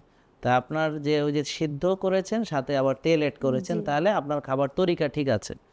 তো এইটা কারণ কি আরেক দল লোক ওই যে মানে আছে যারা মাংস খেতে ভয় পায়, কুসুম খেতে ভয় পায়, তারপর হচ্ছে ওরা হলো ভেগান খুব পছন্দ তাদের, বিশেষ করে যারা ইয়োগা করে ওরা কিন্তু আপনাকে ভেগান শেখাবে, মানে যারা ইয়োগা শেখায় বা করে বা ওদের গুরুরা আগে ভেগান শেখাবে যে তুমি ওই এইসব না খেয়ে তারপর বলবে তুমি সবজি খাবা, এইগুলো খাবা। এবং অনেকে আবার ওই যে সিদ্ধ বলে এবং বলে যে তেল ছাড়া, তা আমরা তেল ছাড়া না, ওটা আমরা প্রমোট করতে পারি না। আর আমরা ভেগান, তবে আমরা সাথে মাছ মাংস ডিমও খাই, আমরা ভালো তেল খাই। হ্যাঁ, আমরা আবার কার্নিভেরাস কিন্তু সাথে সবজিও খাই। তা আমরা একই সঙ্গে ভেগান, কার্নিভেরাস, আবার কিটো। হ্যাঁ, কিছুদিনের জন্য, কারণ যখন আমরা ওই সময়টা খাবার দাবার একদম কার্বস কমাই, আবার এখন আবার আমরা কিটো টিটো নেই, এখন তো আমরা ভাত খাই। হ্যাঁ, যেমন এখন তো আবার সব ধরনের ফল খাই, সবই খাই। তো এখন আর কিটো নেই, এখন আমরা মেনটেনে আছি। তো এখন আপনার জন্য আমার পরামর্শ হলো যে বোন আপনি এই সুগার হঠাৎ বাড়লে এটা এমনি কমে যাবে, কোনো চিন্তা নেই। শুধু এই যে আপনি মনিটরটা করবেন যে কিভাবে বাড়ছে, ওই যে যেমন বললেন যে 3 বার খাওয়া হয়েছে, তো এটা এখন তাহলে 3 বার না খেয়ে 2 বার খেলাম এই। আরেকটা হচ্ছে যে আপনার মাসেল বিল্ড করছেন, মাসেল বিল্ড হলে তখন আরও কার্বস বেশি খেতে পারবেন, আরও কার্বস বেশি খেতে পারবেন। কারণ হচ্ছে কি দেখেন, আমার যে কাস্টমার, ধরেন আমি একটা দোকান দিছি, তো আমি ধরেন এখানে মগ বিক্রি করি, তা আমার মগ আছে 10টা, কাস্টমার আছে 2টা, তাহলে আমার 8টা মগ বিক্রি হচ্ছে না। ঠিক আছে, বুঝতে পারছেন? তা এখন আমাকে তাহলে ব্যবসা এভাবে তো লস হবে না। তো এখন আমার যদি কাস্টমার বাড়ায় তাহলে না আমার মগ বেশি বিক্রি হবে। তা আমি ধরেন সবাইকে এই মগের গুণাগুণ বর্ণনা করে আমি এবার কাস্টমার হয়েছে আমার 12 জন, মগ আছে 10টা, তাহলে আমার তো এখন ডিমান্ড আছে যে 2টা মগ আমার আরও বাড়াইতে হবে। ঠিক বুঝতে পারছেন? তো এখন এই সুগার যে আপনার শরীরে ঢুকলো, এখন সুগার খায় কে? সুগারের কাস্টমার হলো মাসেল। যার যত বেশি মাসেল তত বেশি সুগার সে খাইতে পারবে। সুগার মানে আমি বলতেছি না আসল সুগারের কথা, আমি বলতেছি কার্বোহাইড্রেট। এবার বুঝতে পারছেন? তাহলে ধরেন আপনি যদি কার্বস মনে করেন খাবেন, যদি আপনার ধরেন একজন কৃষক 1-1.5 গামলা 2 গামলা ভাত খাচ্ছে, তার সুগার বাড়ছে না। কারণ কি? ও এইগুলো বার্ন করে, এই মাসেলের মধ্যে এগুলো ওই সারাদিন কাজ করে না, ওর ভিতরে ঢুকে। তা আপনার যখন মাসেল ভালো থাকবে, ঠিক আছে, তখন আপনি বেশি কার্বস নিলেও সুগার বাড়বে না। আর মাসেল ভালো আছে কিন্তু আপনি সেটাকে কাজে লাগান না, তাও কিন্তু আপনি কার্বস খেলে কোনো লাভ নেই, কারণ হচ্ছে ও মাসেল তো ঢুকছে না। ব্যাপারটা বুঝতে পারছেন? কারণ কাস্টমার আছে কিন্তু কিনতেছে না। এবার বুঝতে পারছেন? তাহলে কাস্টমার থাকতে হবে, মাসেল থাকতে হবে, আবার সেটাকে কাজেও লাগাতে হবে। তা আপনি ওইভাবে ব্যালেন্স করতে হবে যে আমি যদি বেশি ভাত খাই তাহলে ব্যায়াম বাড়ায় করতে হবে, হ্যাঁ, তারপর আমার মাসেল বানাইলে আরেকটু বেশি আমি কার্বস নিতে পারবো। তো এইভাবে আমার কার্বসটা আসলে কতটুকু বডিতে যাবে। তো যেহেতু অনেক দিন ধরে আপনার ডায়াবেটিস সুগার বেশি, এই জন্যে আপনি এখন ওই কার্বস নিলেও সাবধানে নিতে হবে এবং সবসময় মনিটর করতে হবে।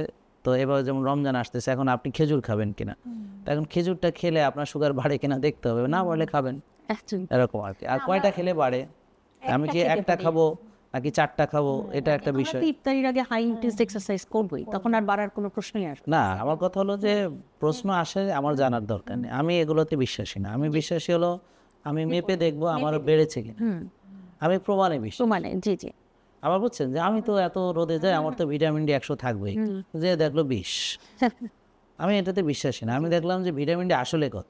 জি জি হ্যাঁ, আমার যদি না বাড়ে তাহলে বুঝতে হবে যে আমাকে আরও কিছু মানে জিনিস চিন্তা করতে হবে যে কী কারণে বাড়লো না। আমি সবসময় প্রমাণে বিশ্বাসী। জি স্যার। ঠিক আছে, তাহলে মোটামুটি বোন আর কিছু বলার আছে? তাহলে আমরা দর্শকদের জন্য কি মেসেজ দিতে চাচ্ছি? দর্শকদের জন্য মেসেজ হচ্ছে যে কখনো হতাশায় ক্লান্তিতে ভেঙে পড়া যাবে না। আর তাছাড়া ওনাকে দেখেন, উনি ক্যান্সার থেকে সার্ভাইভ করে এসে নিজে ভালো হয়ে আরও কত লোককে ভালো করছে। তো আপনাদের কি এরকম সবার কি ক্যান্সার হয়ে গেছে নাকি? হ্যাঁ, তো আমরা তো আমি এখন অনেক 10টা ঔষধ থেকে রিলিফ পেয়েছি, তাই আপনাদের কোনো ভয় নাই। সবাই এই যে কি লাইফ স্টাইলে আসেন, সবাই সুস্থ হয়ে যাবেন ইনশাল্লাহ। ইনশাল্লাহ। এবং ডিসিপ্লিন স্যার সবসময় বলেন যে সবসময় শৃঙ্খলা আনতে হবে জীবনযাপনে। আমরা শৃঙ্খলা আনবো, আমরা সুস্থ জীবনের পথে হাঁটবো, আমরা খাদ্যাভ্যাসে পরিবর্তন আনবো, আমরা প্রাকৃতিক জীবনধারায় ফিরে যাব, যেটা স্যার বিশ্বাস করেন এবং প্রমাণ করেছেন। আমরা সেই কথাগুলোও যদি নিজের মুখে হৃদয়ে ধারণ করি, ইনশাল্লাহ আমরা যে কোনো হতাশা, যে কোনো কঠিন অসুখের মোকাবেলা করতে পারবো নির্দ্বিধায়। এবং আপনারা সবাই এই ধরনের জীবনযাপন করে পরিবার পরিজন কাছের মানুষদের নিয়ে আনন্দে দিন কাটাবেন।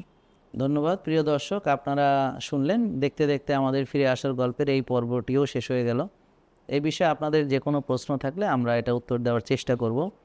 আর মূলত এই যে বোন যে বললেন যে আমি বলি, আমার কথা আপনাদের বিশ্বাস করার কোনো দরকার নেই। আপনারা আল্লাহ নিয়ম শৃঙ্খলা পছন্দ করেন কিনা, আপনার স্রষ্টা সৃষ্টিকর্তা তিনি নিয়ম শৃঙ্খলা পছন্দ করেন কিনা, তো আপনারা আমার কথায় নয় বরং আল্লাহ পছন্দ করেন বলে নিয়মের ভিতরে থাকবেন।